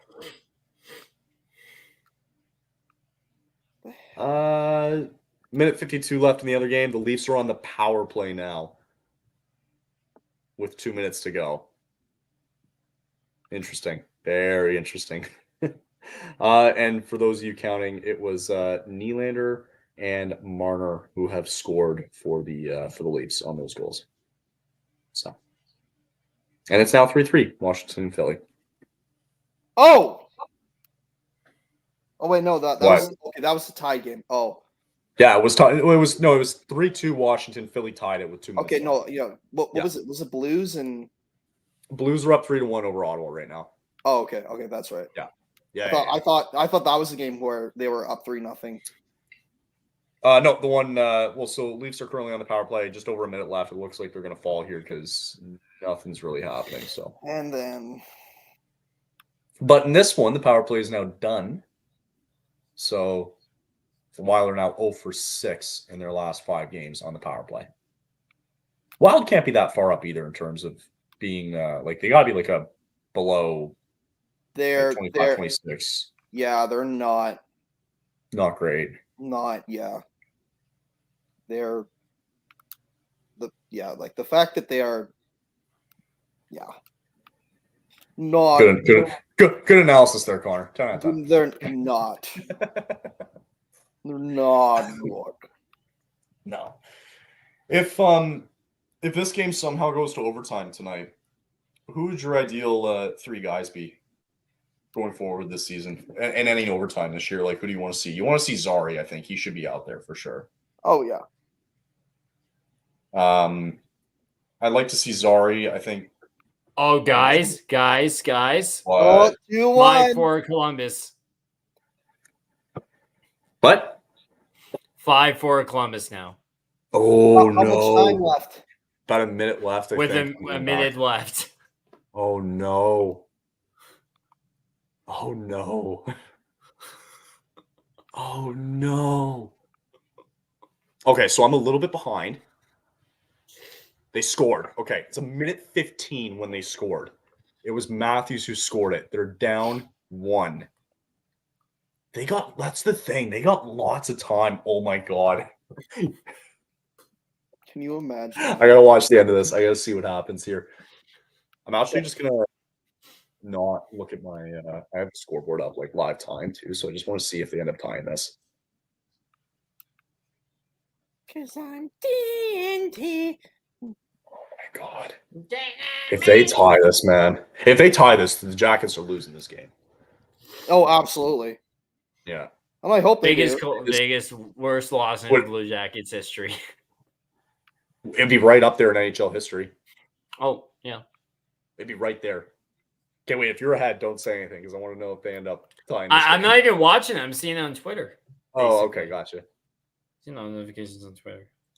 So the Leafs will have possession. Oh, a guy fell down. Samsonov's going to go probably back. They're probably bringing out their big line again. A minute left. No shot. No. Oh my God! Did they tie it? No shot. No. No. No shot. Seconds left. Oh my God! They scored. Austin Matthews. What the fuck? They tied it. Are you kidding me? Watch him score within 7 seconds. Watch it be 6-5. It is 5-5. Oh my God! What? Is Columbus home? Is Columbus the home team? No, they're in Toronto. Oh fuck! Oh my God! Screw this game for a minute. This has to be if they lose this game, this is the biggest collapse in NHL history. It's got to be the biggest collapse. You let in regular season history anyway. You let in 5 goals in the third period. You let in five goals. 5 goals in the third period. You let in 3 goals. Absolutely nuts. That is nuts.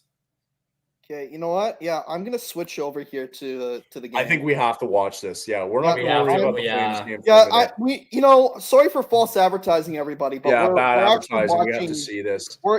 Can you switch?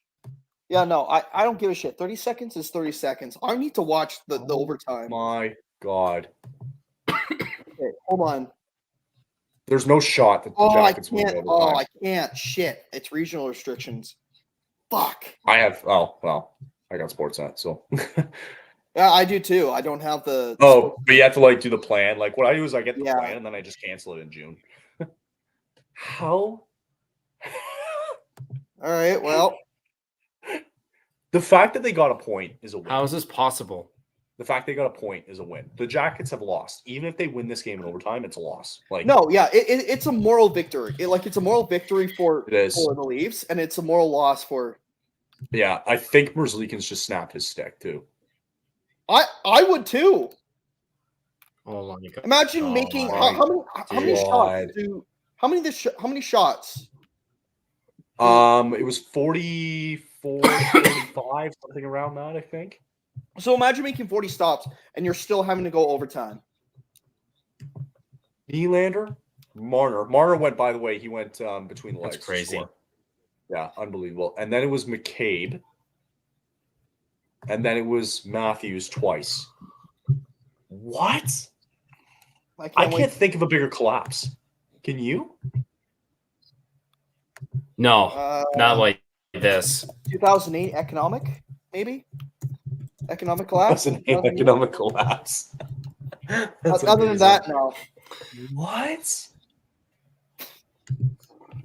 So there's no way the Jackets win this game. Flashback. Oh, they're showing the flashback here. Last 5-goal comeback win was December 30th, 1989. It was the Leafs beating the Boston Bruins. But was it all in the third period, though? I don't think it was. How the hell? What? Can you look at that? Dude. On your end, if you can. If you go the 1989 Leafs Bruins comeback, I want to know if that was the last 5-goal comeback. And I want to know if it was just throughout the game or if it was all in the third period, that 5 goals. Okay, hold on. I'm looking on Twitter right now. I'm curious to see. I'm looking. I need to look on Twitter just for a sec here. I'm just want to see about. Oh my God. Okay, so they're about to start. I got McKay. I'm behind you. So you're going to spoil it probably for me. That's okay. I don't care. If this goes to a shootout, then I can. I got it on another tab right now. So. Oh, okay. I think if this goes to a shootout, I can see Columbus winning it for sure. Also, it's 1-1 for the Flames and Wild for those of you who are watching this right False advertising. We're watching history right now. Hockey images that precede unfortunate events just posted, and it was Columbus Blue Jackets 5-0. This is crazy. Oh my god! Shots are 46 to 33. Jesus.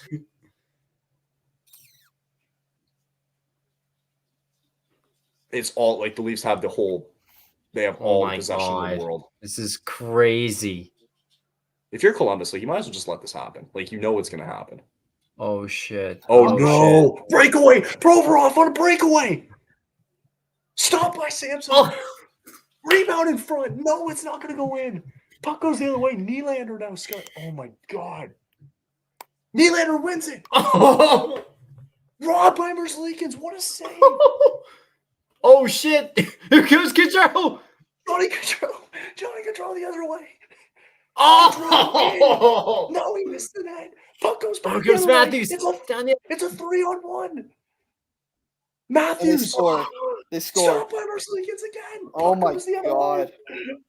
And they're going the other way now. Oh my god! Wild. Imagine being a Leaf fan in that building right now. Can you imagine? Oh my I'd be shitting myself right now. Oh, by the way, it's second intermission, 1-1, so we can leave it for a minute. Oh, she's with it. Shot just off the bar. Jesus. So it's second intermission, Flames Wild right now, guys. We'll go to break after we see the end of this game because we want to know what happens here. For those of you just tuning in, it was 5-0 Columbus. It is now 5-5 after the Leafs scored 5 goals in the third period. We are in overtime right now. By the way, it's nuts. It's absolutely crazy. This is crazy. Oh my god. 2:40 to go, and it's 5-5 in overtime. Both had good chances the other way. I think Gaudreau actually had probably one of the better chances here in overtime. And the Leafs will get the puck back in their own zone, it looks like. They will. Leafs get the puck back in their own zone. They're going to break out the other way. Not really creating a chance there. 2 minutes to go here in overtime still. No one's scored yet. The fact that Matthews didn't score that, I think, was even more surprising. Oh, man. I have no idea how he didn't score that time. No, I didn't either. There has to be another. At some point here, something has to give here in these last 2 minutes. Like, you got to, go for broke because I don't think either of these teams want to go to a shootout. No. They don't want this to end in a shootout. That's why I think the shootout needs, there needs to be a way.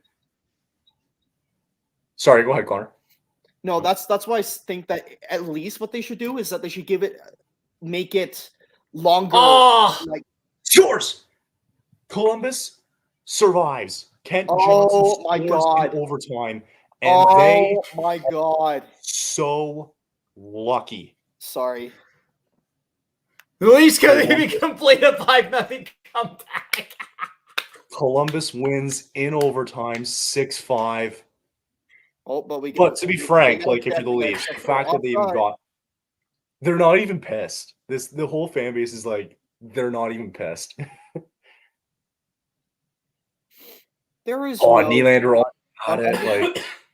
I'm watching some highlights right now. Jackets get it done in OT. Wow. I think it was Ken Johnson who scored on Samsonov. It was a great snipe. What a goal. Kent Johnson with the goal. Wow. Highlight here. I'm looking at the final goal. Oh, wow. What a shot. If you're a Jackets fan, you can't be happy, though, after. Right? You can't. No, you can't. No. You can't. No. You can't sit there and be like, how did we give these guys a point? I mean, that is still a historical moment, but that was almost embedded. Yeah. Like a leech. Into your skin. That would oh my god, dude. So lucky. Okay, so after that, so now Steve Dangle will go from absolutely shitting himself and crying in a corner to, well, we almost did it. I can't wait till that LFR comes out tonight, which I hope people go and watch it. But man. We are okay, so we're in intermission. And Connor mentioning here real quick, Connor Cahill mentioning, talking about the air being sucked out of the lead balloon. The Leafs fans were bouncing it out. They're like dead silent. But at the same time, too, like you got to be happy for at least getting that point. You got a point out of that. That is unreal. All things considered. Yeah. So that's the best point you're ever going to get in NHL history. We'll take a break, though, and we will come back because we're clearly not going to have an exciting game as what we just witnessed there. But we will see what happens in this third period. Score is currently tied 1-1, and we'll see how that goes down. So we will be back in 3 minutes.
Well, I'll give these guys a chance to, come back and get all settled in again. We are currently in the second intermission of our game between the Wild and the Flames, and it is 1-1 in this one. For those of you who are either just tuning in, we were not watching the Flames game for the last 5 minutes because the Leafs were making history yet again. They were down 5-0 in the third period to the Columbus Blue Jackets and came all the way back to tie the game at 5, only to lose in overtime on a Kent Johnson top shelf goal as the Blue Jackets do survive in Toronto and win 6-5 in that crazy game there. So I'm sure there'll be a lot of reaction and hype around that tonight.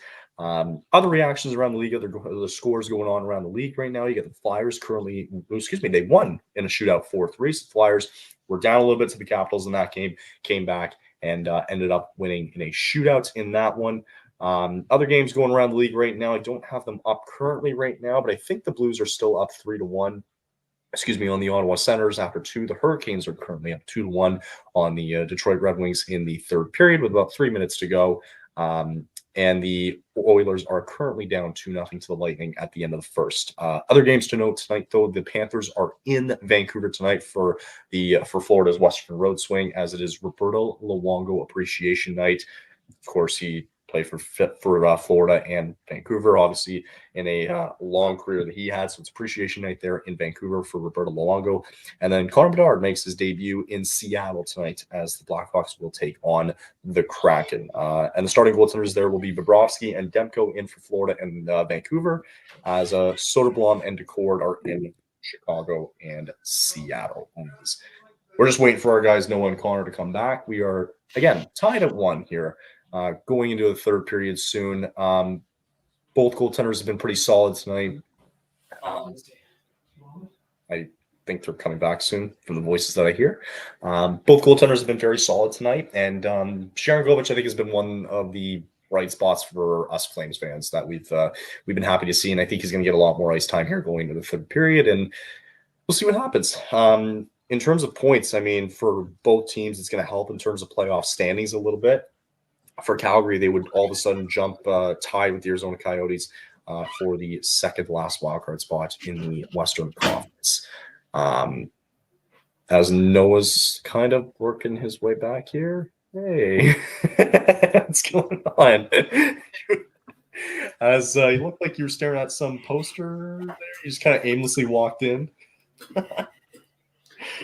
I was saying you kind of aimlessly like walked into the room like, what's going on? Yeah, what's up, guys? What's up, guys? I just had to get some more water, and yeah, I gotta get more energy in me for whatever the heck we're gonna get here in the third period. So yeah, it's not gonna be the same energy from what we saw with the Leaf game. Probably gonna get a lot of reaction and hype around that. I'm curious to see what Blue Jackets actually think after that game tonight. They're gonna be pissed, man. They're gonna be really pissed off. You're gonna be so mad. You're gonna be so mad. But Connor, I know he's not here right now. I don't know, whatever. We'll just let him be, man. He walked out. He's just gone. He's gone. He's like, fuck you guys. We'll leave it up. We'll let him be for a little bit. But did you know that if we actually win tonight, that we'll be in a playoff spot? Oh, dear God. We'll be tied with the Arizona Coyotes, but we'll be in a playoff spot, believe it or not. Am I the only one who thinks Marc-Andre Fleury is one of the most overrated goalies in NHL history? I would say back in the day, like the Am I alone on an island in that? You might be. Maybe recently in the past 5 to 6 years, yeah. So Marc-Andre Fleury is he's got 996 career games with 548 career wins. So Connor, what do you think? He's 3 wins away from tying Patrick Roy for second all time. Yeah, but the thing I'll say about Marc-Andre Fleury though is those Stanley Cup wins, he didn't carry those teams. Oh, that's a good point. In Pittsburgh, right? You can say that in Vegas, but not in Pittsburgh. He didn't carry those teams to a Stanley Cup win. So however, in the Cup, at least when they beat Detroit, that was a stacked Red Wings team. That's true. And in Game 7 too, when they needed him to play his best, he did. You know who would I also put in the conversation of overrated goalies? Mike Vernon. Someone who just made the Hockey Hall of Fame, Mike Vernon. Yeah. That's not to disparage him, but there are a lot of goaltenders in the 80s that, I wouldn't say like whether they should be in or not. I would say he's massively overrated, but I think he's definitely teetering like maybe on that side of overrated. So yeah, no, I agree with that. I was telling Noah, Connor, that if the Flames do win tonight, they will be in a playoff spot, believe it or not. What? Yeah, they'll be tied with the Arizona Coyotes in points, and I think they actually have the tiebreaker currently over the Coyotes. Oh my God. So yeah, he's such a dog shit team. Again, like I said, they can't win properly. They can't lose properly. Mm-hmm. Oh my God. Yep, that's where we're at right now.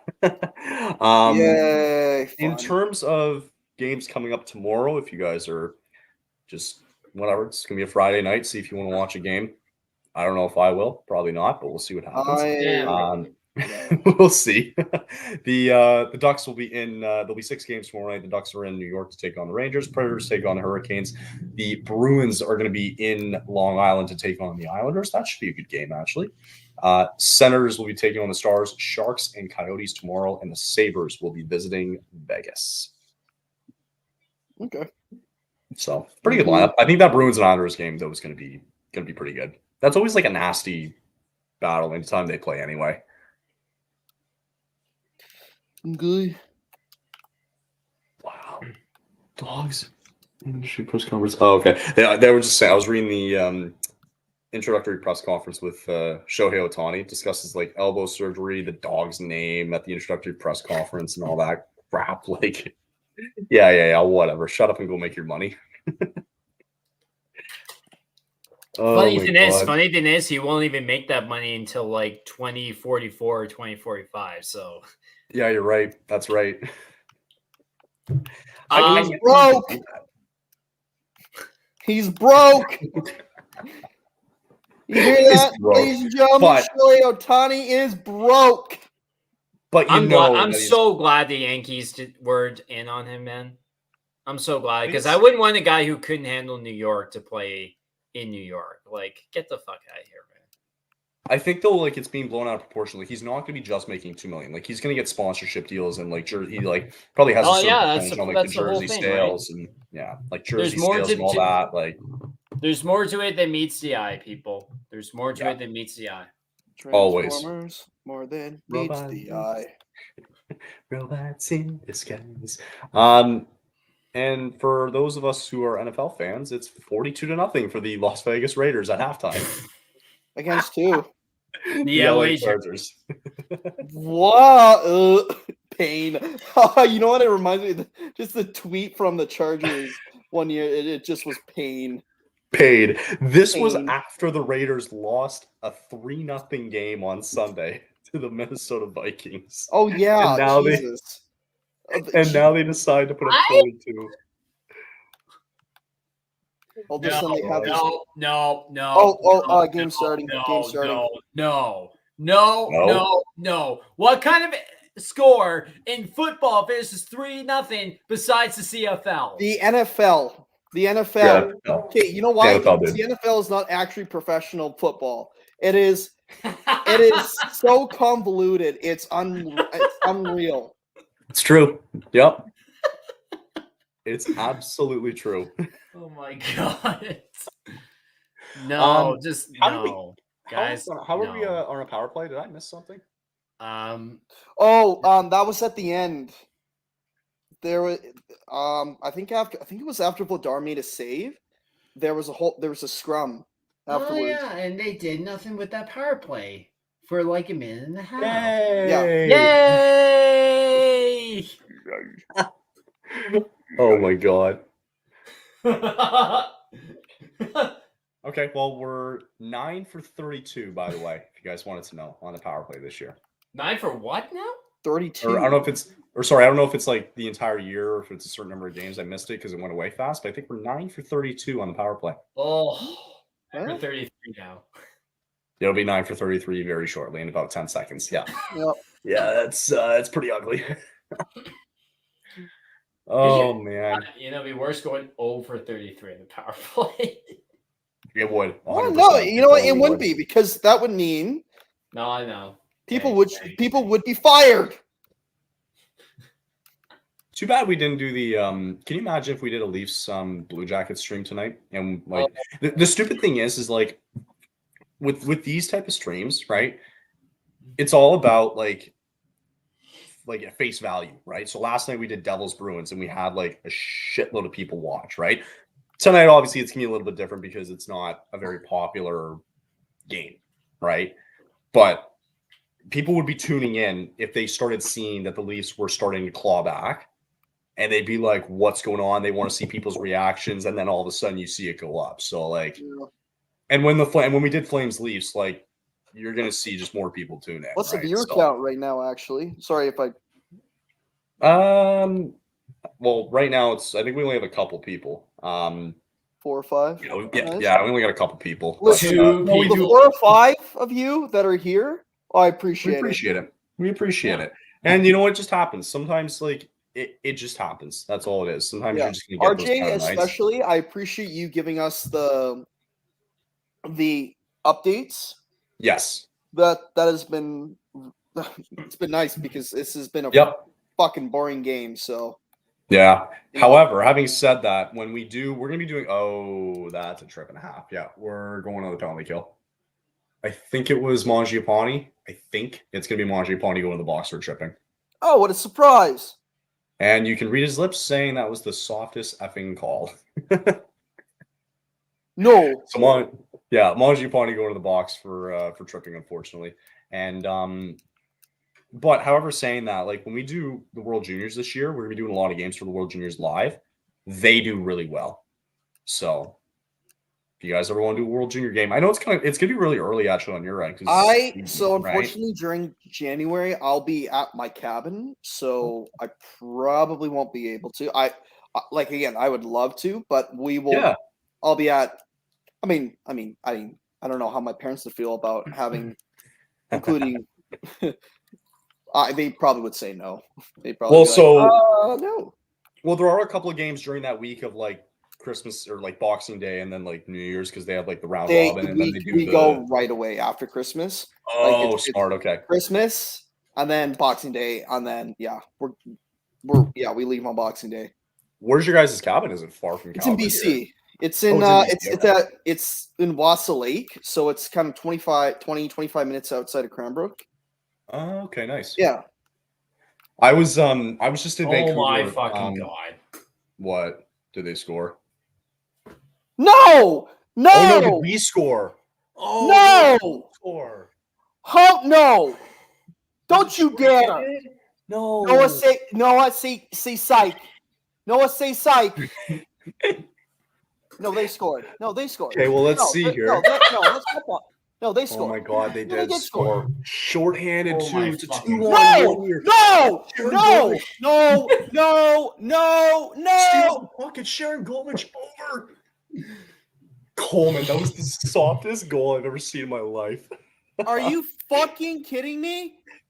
Blake Coleman threw it in front of the net and went off a guy's skate. Sharon Goldman, I love you both, but we're trying to tank here. Guess what, guys? That's Blake Coleman's. He's now getting closer to Nazem Kadri for leading the team in points. Oh my dear Christ! Can you believe that? That is Blake Coleman's. How many goals? Okay, this was lucky though. This was lucky. Okay. Oh, so lucky. Oh, that was okay. So that was Coleman's goal. It was Coleman's goal. That's Coleman's goal. Yeah, it was Blake Coleman. Oh my god! So if we're keeping count here, that was Blake Coleman's 9th in the year. He's got 20 points on the year, and he is now 2 points behind Kadri for leading the team in points. Bruh. And because this score app is actually a little bit farther along. What? They scored? Okay, good. The Flames will be. Oh, there you go. The Wild scored. Okay, we're good. We knew it was gonna happen. 5 seconds left on the power play here for the Wild, and bad rebound for Huberdeau. You can't do that, 2, man. 1. That's a bad rebound. Oh, awful rebound. That was a weak shot. Yeah, bad rebound. That was a weak shot. Mm-hmm. Only there guys, just like we predicted. I wonder if just like how we practiced it, guys. Yeah, there was a specific goaltender in our that could handle rebounds better. I wonder who. Well, to be fair, I don't know if Vladar really saw the whole thing, so I knew he had to get a pad on it. It's he's just. Nah, it's a soft goal, so you got to get that. Other scores around the league, Carolina did hold on to beat the Red Wings 2-1. Okay. So there you go. And I am a little bit ahead actually on our scoreboard, guys, and it looks like the Flames are going to the power play Oh god. Yeah, it looks like And Calgary's they're not going going to to do power anything in the play. power play. No. You know what? It's time. It's time for Minnesota to get a shorthanded. Yeah, that's right. Yes. You were way ahead. Okay. Am I just? I'm not way ahead. I just saw it on the score, so I'm not that far ahead. I got 14, 38, 37, 36. That's Go what I'm. But I think Calgary. You said Calgary was going to go on the power play. I don't know what happened, but I'm not seeing anything. Unless it's like 20 the glitch, maybe. Later. Yeah, there's no way. Unless it's like a glitch or something. Yeah, oh, good chance though for Dubé. Dubé had a good chance, but didn't bury it. Shocker. That was Marco Rossi's. Fuck you, Dubé. You tell him.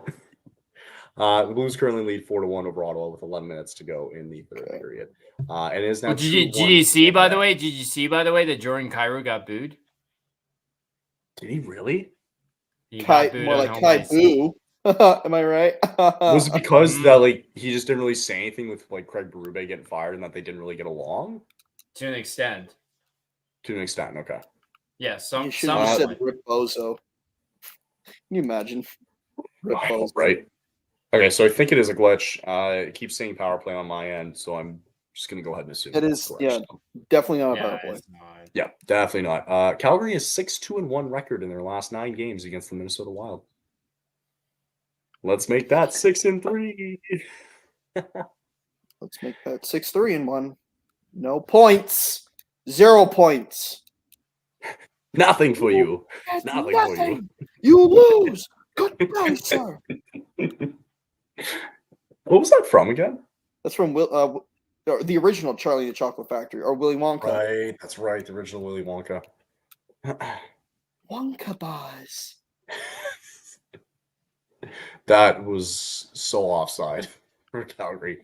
Hey, they have 30 shots on goal.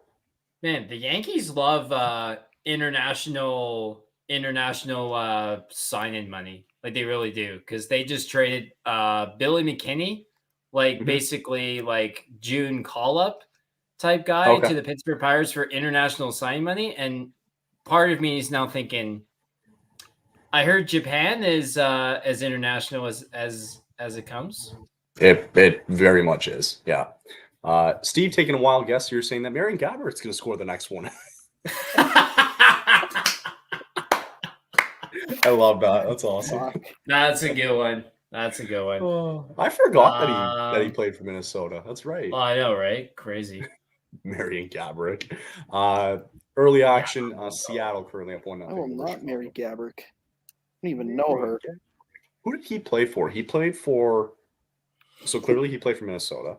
He played for the Rangers. Did he play for the Kings? Yes. He did play for the Kings. Okay, I know there was a couple other teams. Did he play for... No, he didn't play for Ottawa, I don't think. Or did he? I don't remember. Another one, too, though. Antti Miettinen, other dusty former Minnesota Wild player.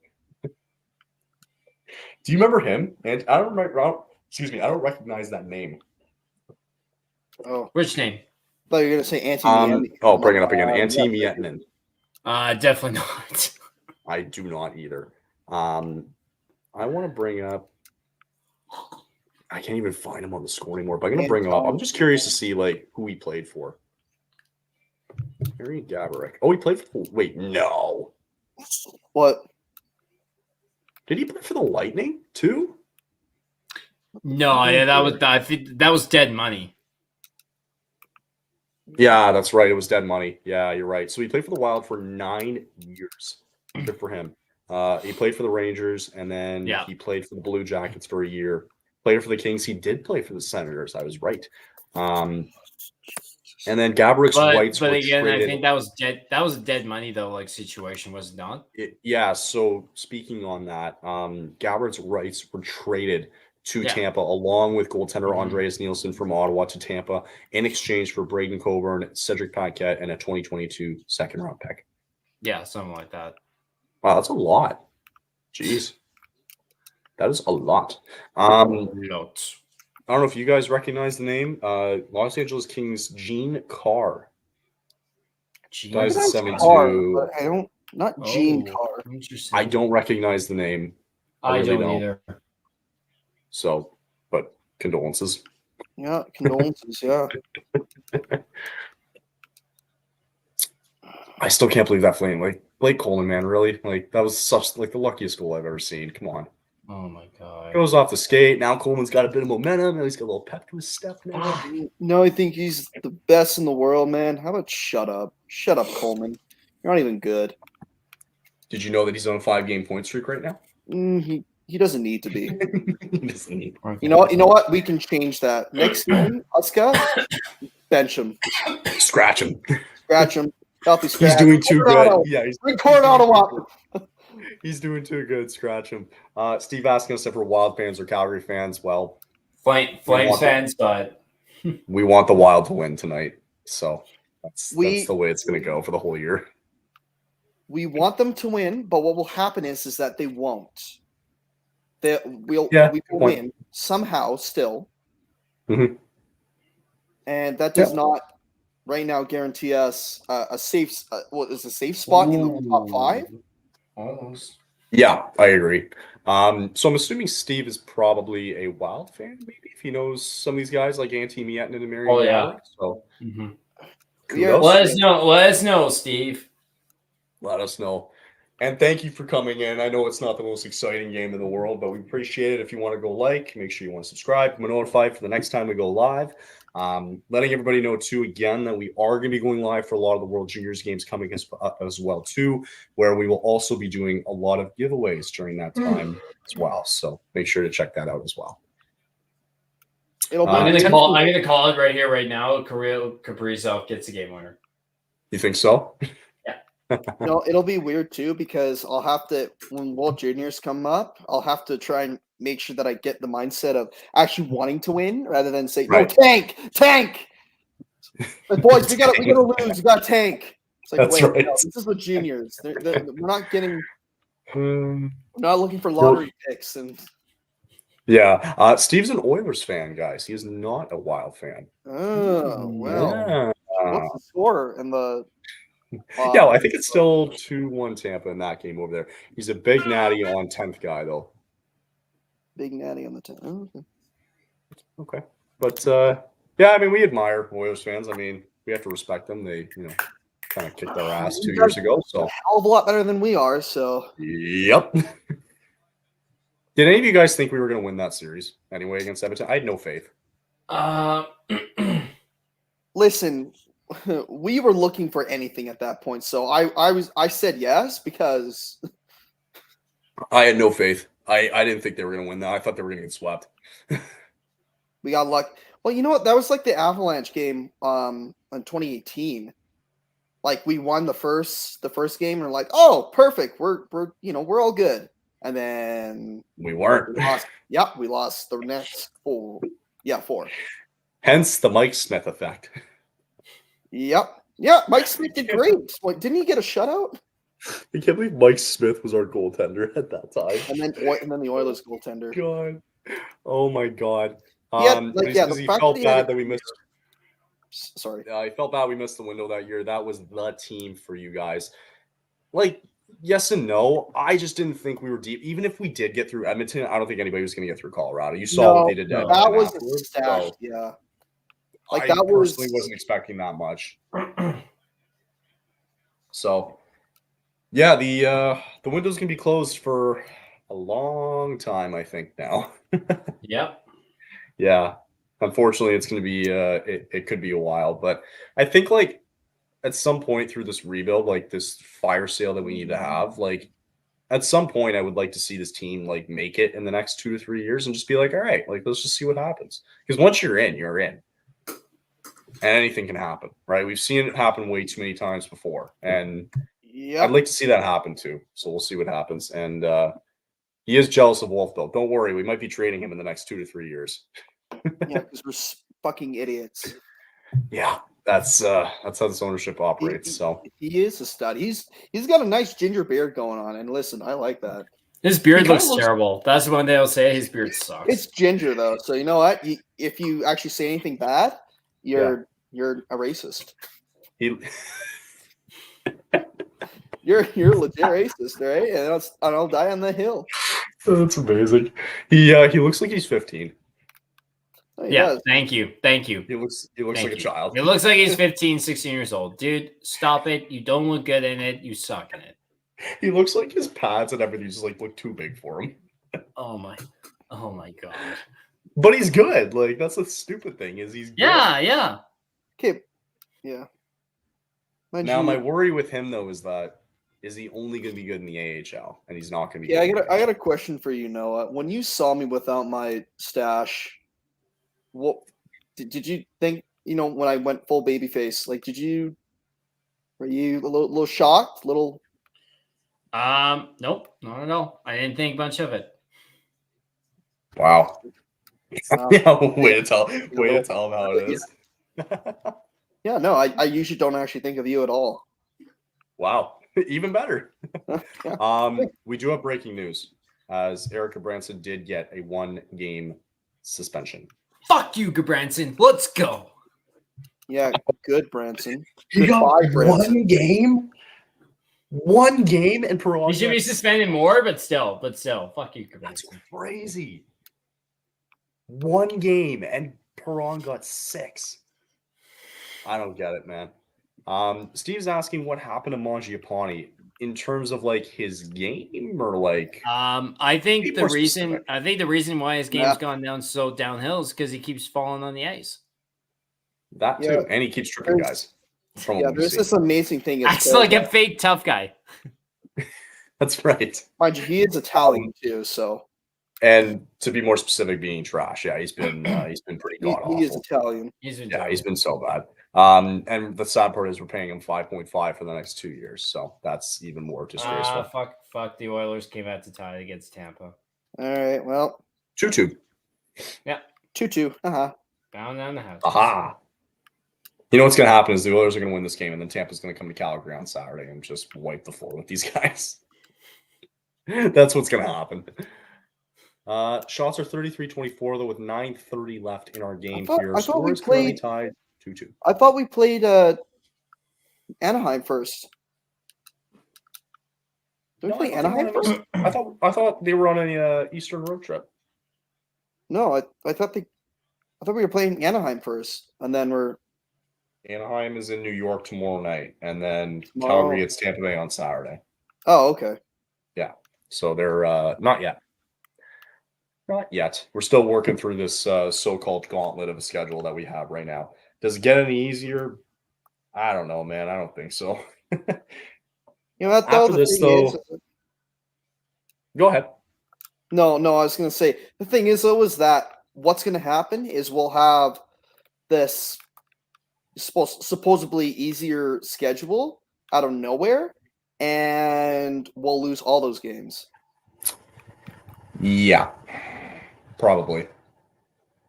But to give you guys an idea of the next 5 games, just looking ahead real quick, we are at home to the Lightning and then Florida coming into town. We will then play the Ducks in Anaheim on next Thursday. On the 23rd, we are in LA to take on the Kings, and then we are at home to Seattle on the 27th. And then to wrap up the year, we are at home to Philadelphia. Philly! And then to start the new year, we get the Wild again in Minnesota again. Jesus, dude. Yay. We just rapid fire the Wild, and probably we don't ever see them again, do we? After January 2nd, we won't see them again, probably. Yeah. Imagine playing these guys 8 times. There is a stretch, though, I have to tell you. There's a 5-game stretch where we get Chicago, Ottawa, Arizona twice, and then St. Louis. Which we will lose all those games. Which will be good. Which will be good. It's inevitable. It is. It really is. Imagine having to play the Minnesota Wild though 8 times. Wait, what the series do you think right now between one team? Who would win in a 7-game series right now between the Flames and the Wild? Minnesota. Wow. That's too easy. Both trash. That's too easy. Yeah, you think? That's too easy. Minnesota. I think they have. They got an elite player in Kaprizov. I'm sorry. Who do you think would lose to the Flames in a series? Maybe nobody. Yeah, exactly. Man. Nobody. Oh man, that's a good question. Exactly. Yeah, exactly. Who would lose? No one. No one. Yeah, that's a really good question. Maybe Columbus, if that's what happened. Maybe tonight. Columbus. Yeah, maybe. Because I remember we lost to them 2-1, and it was actually a pretty close First, game. we have to play the Sharks. I will say San Jose right now, but we have to play them first, and then I can give you that answer. Fair. Oh my God. So yeah, correct. It is 2-2 over there in Edmonton and Tampa Bay. It looks like the Blues are going to hang on here for a 4-1 win, and Seattle is up 1-0 over the Blackhawks right now. We got 7 minutes left in the third period. Okie dokie. Let's go. Okie dokie. Oh God. Oh, never mind, guys. It's 3-2 Oilers. Oh. Yay! Wonder who scored those goals for Edmonton. Let's go find out. Here's McDavid, and he shoots, and McDavid scores. Let's see here. It was Stamkos, Tyler Mott. Apparently the score for me has had a glitch, but Darnell Nurse has one of the goals, and I can't find out who scored their next two. Triggered! All right, 6 minutes left here. The Flames will have almost 40 shots on net again. They still won't be able to score. Nope. It's like last year's Flames. Oh my God, it's like a mirror image. We're entering, and can I just say this right here, right now? But we've talked about this on our recent episode, and we talked about it with two gag guys. We're entering a very dangerous territory in this organization where, and I will sum it up with one word: disinterest. And the thing is that attendance is down, merch sales are down, everything's down right now, man. Like fans are fed up. Like I'm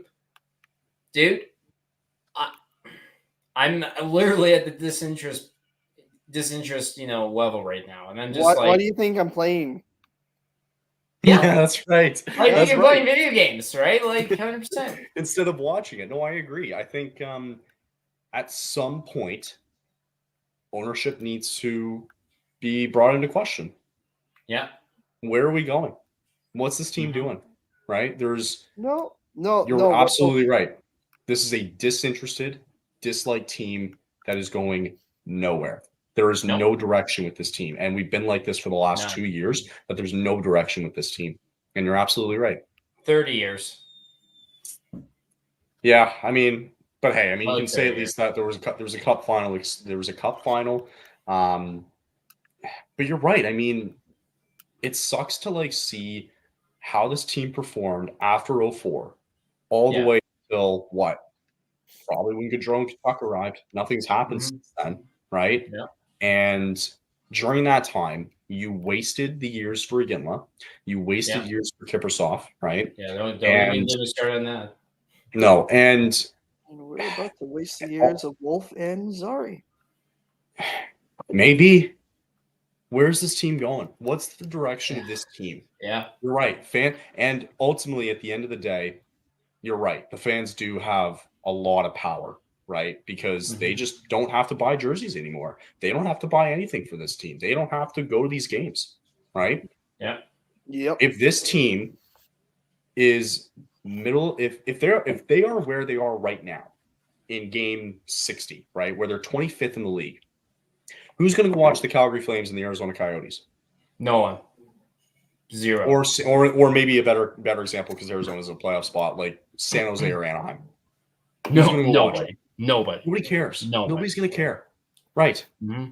So that's my point. Nobody's going to care anymore, and this team is getting disinterested, and they're getting pissed off. And I think ultimately, we're pointing fingers in the wrong direction. I think we need to start pointing fingers at ownership. And it's been that way for a bit, but you haven't heard it really this vocal or public maybe ever. Yeah. You have to start pointing fingers at ownership. Mm-hmm. because this can't keep happening. I think when this new arena comes in, if and when it does start happening and when it comes in, you need to start fresh entirely. You need a new ownership. You need a new everything. We can't keep getting away with it. That's right. We can't keep getting away with it. Because it's stupid. Because we see it when this team makes the playoffs. We see this with the stands, the sea of red and everything. We've seen it packed and how electric that friggin' stadium can be or arena can be when it's an exciting team to watch. Mm-hmm. You know what the worst thing is though is that, or you know what I called, Murray Edwards. That's right. He can't keep getting away with it. That's right. Oh god, you're saying? 5 minutes left, by the way. 2-2. Yeah. Oh shit. What about Murray Edwards? You were saying? What? Wait for it. Okay, hold on. Let's watch this here for a second. We got 5-6 left. Flames kind of pressing here a little bit. Not. And they're gonna score. Everybody's hanging out in the neutral zone. Minnesota score. 4:56 to go here. Calgary misses the puck. It's a 2-on-1. Oh, it wasn't a 2-on-1. It was close. Wild still have possession. Johansson in. How do they not bury that? I told you. How do they not bury that? Okay, I'm getting two different audios at the same. What the fuck is Wide happening? open net, and they don't bury it. Vladar was way out of his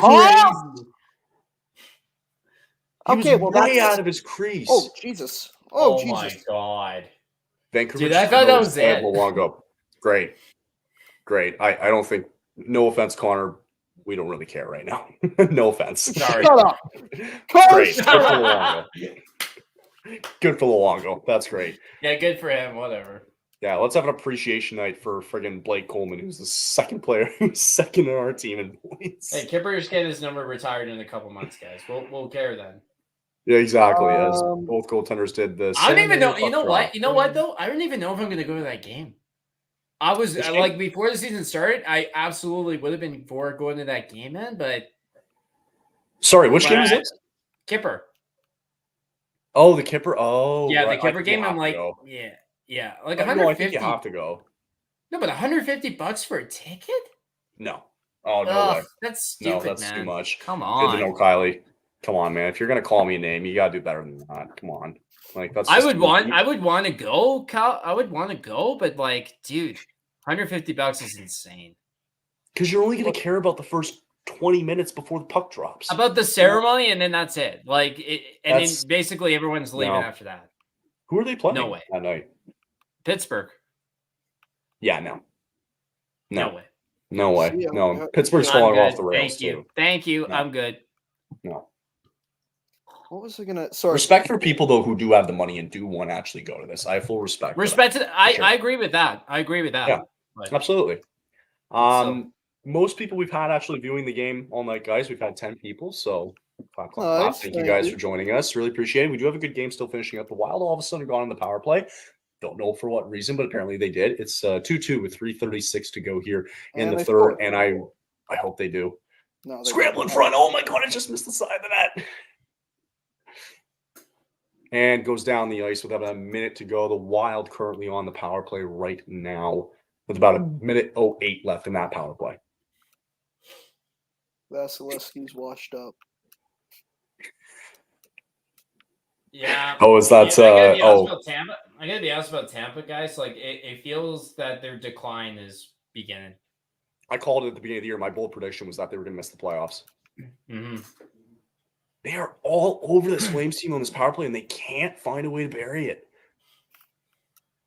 Kaprizov, nope, nothing. Sorry, Sharon Govich has been out there again. He's been the best player on the ice tonight, despite even scoring tonight. I think Sharon Govich has been all over it. And he was all over the second goal too, actually. So he's been the best player for this team. The only thing that I wanted to say about Murray Edwards quickly was he reminds me of a cheap Harold Ballard a diluted Harold Ballard, just without the sexual allegations and whatnot. For sure. He needs to go, man. He needs to go. It's just, you're right. We have to start pointing fingers at ownership because this just isn't good enough. And I think it's going to get real ugly real quick. Yeah. Oh, yeah. Yeah. And I hope it does. 100%. I hope it does. 100%. Nobody should be buying jerseys anymore for this team. Nobody should be buying license plate stickers. Like, none of that, man. I bought a new jersey, but it was for the Wranglers. It was for their third jersey because it's sexy as hell. I love their third jersey. Yeah, it's nice. me too. Vladar, another huge save. What a save for Vladar. He's been playing good, actually, tonight for the most part. Yeah, and yet all your peeps want Vladar traded. Yeah. No, Vladar should be staying. Markstrom needs to go 100%. 100%. Vladar is doing well. Markstrom does need to go, but I don't think Markstrom is going to go like I want to get rid of Markstrom for out of spite or anything like that. Like he's a trade asset, and frankly, we need something like that. Okay, so I guess the Flames are losing in overtime then, guys. Well, they're going to get a point.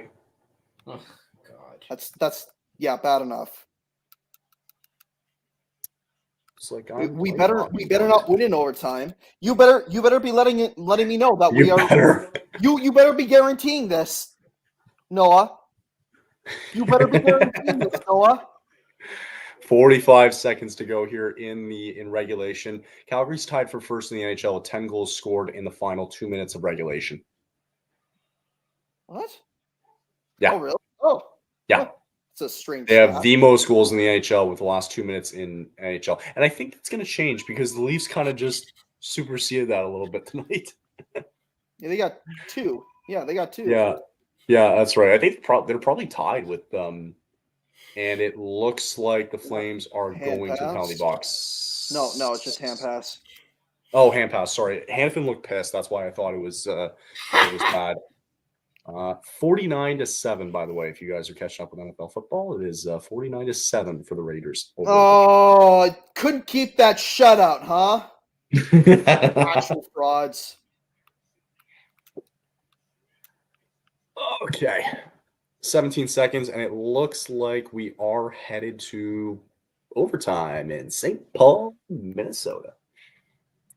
11 seconds to go, though. Flames will have a face-off, though, in Minnesota's zone with 11 seconds. Noah has not said a word, so it's probably overtime. That's okay, this is basically me in my own head right now. All right, Noah, what can I ask you? Not. Yeah, pretty much. Frank the Tank. Frank the Tank, yeah. He's a legend. I was just saying there's oh my God. No, I need you to not say a word during the period, okay? During the overtime period. Whether we win or lose, I don't care. I just want to know. I want to see it too. I want to see from my own eyes about whether we embarrass ourselves or we actually start committing to something other than inconsistency. All right. So we are heading to overtime. Any guesses on? I want no facial reactions. I want nothing. I want nothing from you. Okay. Who do you think scores for Calgary? Who do you think scores for Minnesota here in overtime? I think I'm going to say happily Serengovich. Okay. Because he's just had a really good night. Okay.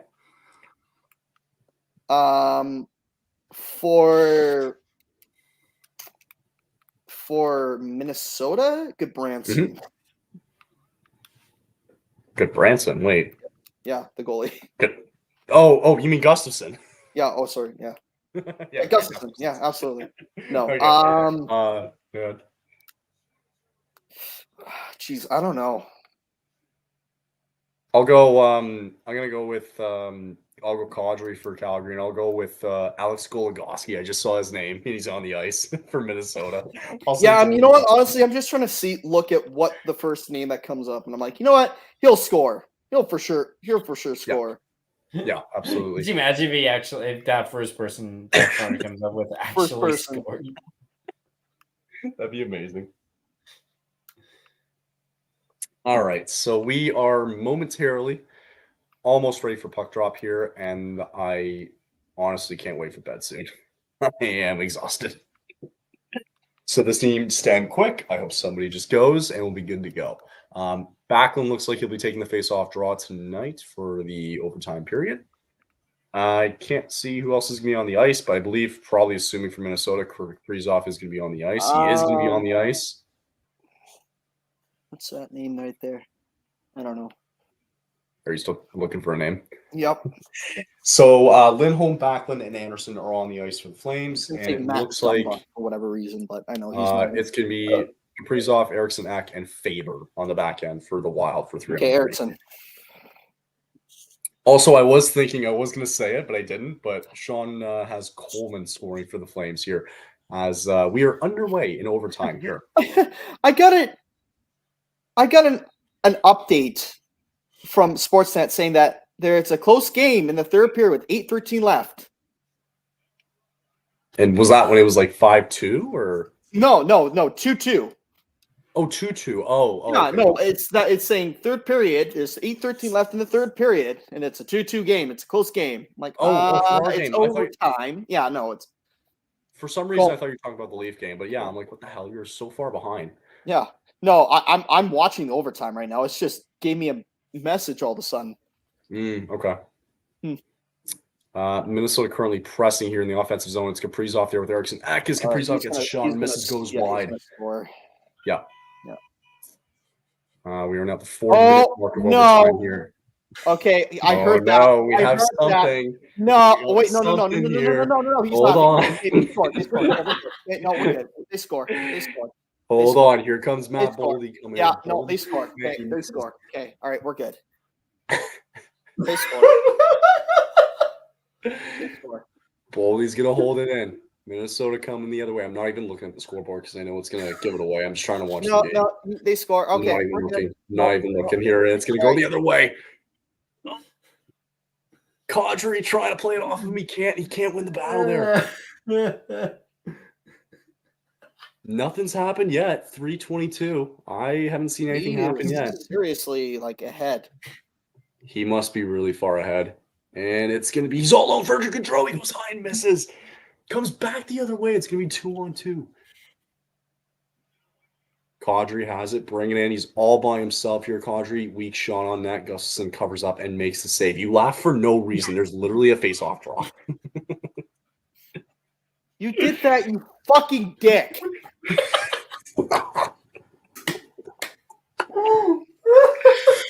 Dickhead. Literally nothing happened. Yeah, nothing happened. And I'm like, oh, they're going to score. Okay, so we know.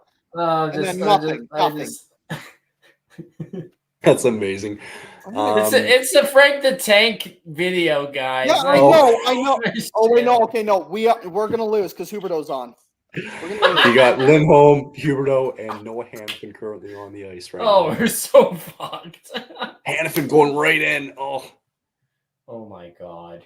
And Jonathan Huberdeau is on the ice, which means probably not. Yeah, with Elias Lindholm. No. The moment that it gets onto his stick, it's over. It's over. I would be very surprised if he. I'd be very surprised if he doesn't decide to shoot it on our own net. Because that'd be the first time he actually shoots. That's right. Hannafin brings it over to Lindholm. Huberdeau's still on the ice. It looks like he's going off for a change. Nope, he's still on the ice. Lindholm trying. It's still pressure here by the Flames here with 2 minutes to go in overtime. Brings it over to Huberdeau. Huberdeau back to Lindholm. Okay. Lindholm. Okay. Anderson gives it up. They're going to go. And no, it's going to be Lindholm who keeps it. It's going to be 2-on-2 now. Anderson. Nope, loses the puck. Has it still. Oh, no, it's fine. Don't. 1:43 to go. It's now Backlund on the ice. Backlund trying to get a shot off, and he won't. Wild players have not made a change in 2 minutes. They are exhausted right now. Oh, Sharangovich. Sharangovich. shit. The Wild have been out there for almost 2 minutes now. Sharangovich and Eriksson. Okay. They cannot get out of their own zone. Faber. I thought I heard a whistle. And they will get off. 1:06 to go here. 1 minute left here in overtime. This has been the slowest overtime, man. This is ridiculous. This has been like maybe like there's been a couple of back and forths, but like It's been such a slow. Here. Watch this. Come on.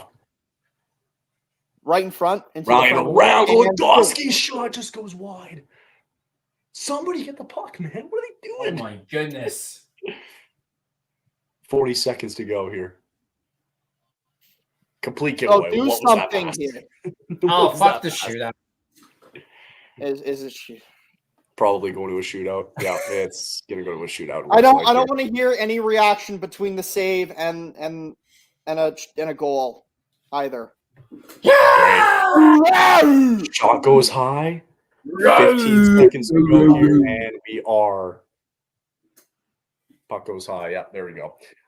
So we are going to a shootout. Wow, another quick overtime. Hey, I'm not sure what's worse. Is that our attempt to get into the ozone or the Wild's shot attempt? Oh, let me guess who they're gonna start off with. Huberdeau. But fucking. If Huberdeau's out there, I swear to God, if he's out there for the shootout, I'm gonna flip this table. I'm just gonna walk out of this stream.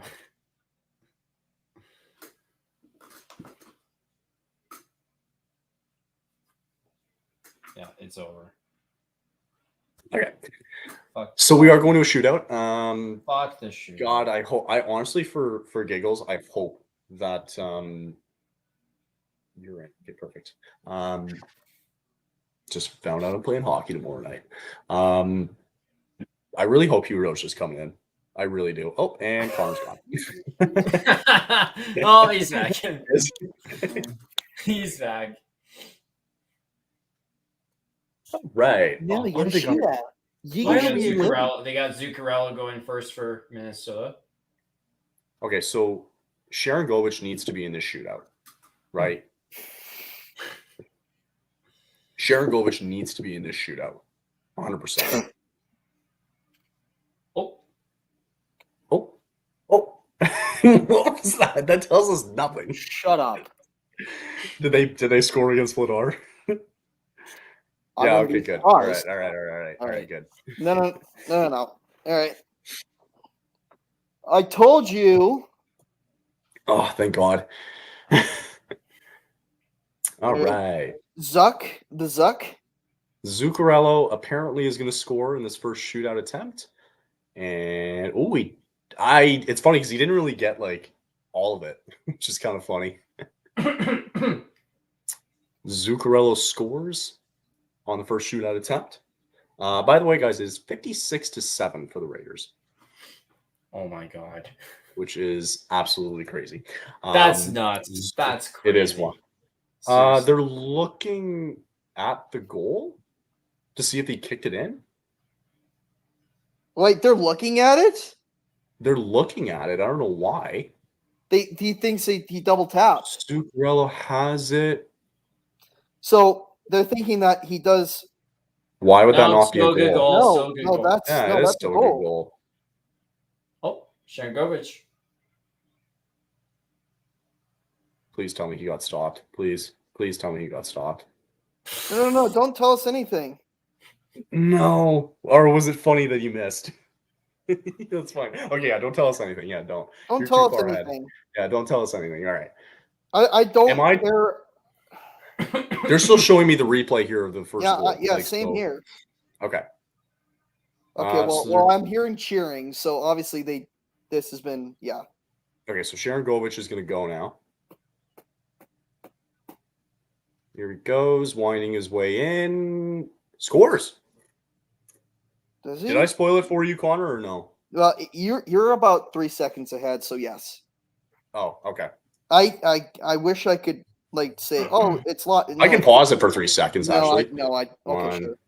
2. Yeah, okay, that's good. Okay, there we go. Oh, and that was not the smartest idea in the world, actually. No. Oh, there we go. Okay, we're good. No, we're good. Great shot, though, by Sharon Govich. Nice shot. As so we're now tied 1-1. What kind of shot was that? Was Kaprizov? What happened? Kaprizov in. Wow, he was not. He was, I mean, I know what he was trying to do, but he wasn't even close. No, that was so good. So high. Yeah, like Kaprizov misses. Lindholm. Wow. Lindholm yeah, now that was okay. Lindholm sucks. Have you ever considered not being on this team anymore, Lindholm? He doesn't give a fuck. Flat out missed. He doesn't care. Yeah, no, he doesn't care. This guy. I know where he's going there, but you know, you actually. Oh my fucking God! Jonathan fucking Huberdeau is in the shootout. He's in the shootout. Well, he'll score. Well, watch this. Okay. I hope they score here. Oh yeah! What a stop! Oh, Vladar stopped it. Fucking assholes never learn your goddamn fucking lesson. What a save by Vladar! So Jonathan Huberdeau goes in. Don't tell us what happened. What the Jonathan fuck? No, don't tell us. I don't want to see it. I want to see it from my own eyes. Not nice fucking save by Vladar. Beautiful save. Here That we was go. unbelievable. Jonathan Huberdeau with a chance to win the game. I swear to God, if he scores, Jonathan Huberdeau creeping his way down. Huberdeau to win the game. No, he's denied by Gustafsson. Fucking assholes never learn their goddamn lesson. Wow, he's upset. You should be upset. Why are you bringing in Huberdeau? Okay. Score. Yep. Good. Oh, I just hit my laptop. Jesus. Oh, the Wild score, please. Please. Matthew Boldy. Wow. Good. Okay, good. All right. Now, Gustafsson, save the puck. Guys, I Is know. Another? The game just went. It's over. Okay, we're good. Okay. This is the one we're going to end up winning. It's over. Yes. But like, on the boy, Kadri. All right, let's see you do absolutely nothing here. you have a chance to win the game, and they decide that Huberdeau is going to be your third shooter. Oh, Gustafsson was there with him. 0 for 3 on the shootout. Wow. Oh, now I can go to live, apparently. Well, there you have it, folks. Guys, guess how many days we still have on the Jonathan Huberdeau contract? About 2,756. Can we make him LTIR? Can someone, again, like I said, someone Tanya Harding him and hire someone to break his legs? Oh my God. Oh man. Well, I hope that's going to be the next topic of God. conversation here, guys. This next episode. No, that's we've gonna wrap it up already for us. discussed. No, we've already discussed it. Don't fucking worry. Don't you worry. Oh, good. Well, we're taking. Yeah, honestly, dude, we're probably gonna take a hiatus until the new year. That's gonna be amazing. Yeah, like we're not sure about. We said, we'll do one before Christmas, but yeah, at this point, it's like, You won't. no, let's actually like not watch anything. Flames Let's take a related. break. Let's take a break. We need a break. Well, we did have We viewership do. high. We had about 16 people there watching us for the last little bit of overtime and shootout. We really appreciate it. Yes, Thank I'll you give guys all the floor. to join this. I will give you guys the floor for 2 seconds to talk about the podcast, and then we'll wrap it up. Yeah, sure. Just as we said, we're on Twitter at Flame and Talk Podcast. And me, Mr. Noah Adler, is on Twitter at Real Noah Adler 99. And this guy, Connor Dolan, below me, he's on Twitter at Connor Dolan 0105. Yeah. And we just released episode number 15 of the Flame and Talk podcast. Yeah. And it pretty much is the description. We have really nothing else to say at this point. We don't. So if you want to come and watch us, just tune in if you just want. Do it. Our last I don't give a fuck. Was 30 minutes. That's the shortest it's ever been. Yeah. So yeah, we we have nothing. We have nothing at this point. We're done. That's amazing. We're just done until the new I'm year. looking more forward to spring training at this point. I'm looking more like the one thing hockey related I'm looking forward to is the World Juniors. That's what I'm looking forward to. Yes. So speaking of the World Juniors, yep. Sorry, I didn't mean to interrupt you guys. Go ahead. Yeah, go ahead. Just to wrap it up though, real quick, we probably the next stream will be, we have one more next week until the World Juniors start. Boxing Day, we'll be covering a lot of the Canadian and the US games during that time, because we're obviously North American. We're gonna be covering a lot of those games. We might be doing some Sweden and Finland games, and I'm sure there's other games happening as well too. There'll be a lot of stuff going on at that time. Make sure you guys are in on it. Got a lot of giveaways going on at that time too as well, so make sure you guys are following up on our socials for any sort of giveaway packages. And if you guys get the chance to as well, since we did this lovely stream tonight, to go check out the Flaming Talk podcast. Noah, Connor, it's always a delight, and I am more than happy to do more of these going forward. You just let me know, and I'm happy to do more of these because it's been a blast. So cheers on the night. Appreciate it. And so we appreciate you guys coming out to watch. And you betcha. Yeah. I got nothing else. So let's we'll wrap it up. And again, appreciate you guys commenting all night long.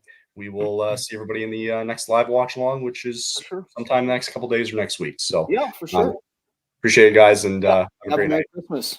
All right. Merry Christmas too. Yeah. Merry Christmas. Yep. See you guys. See ya.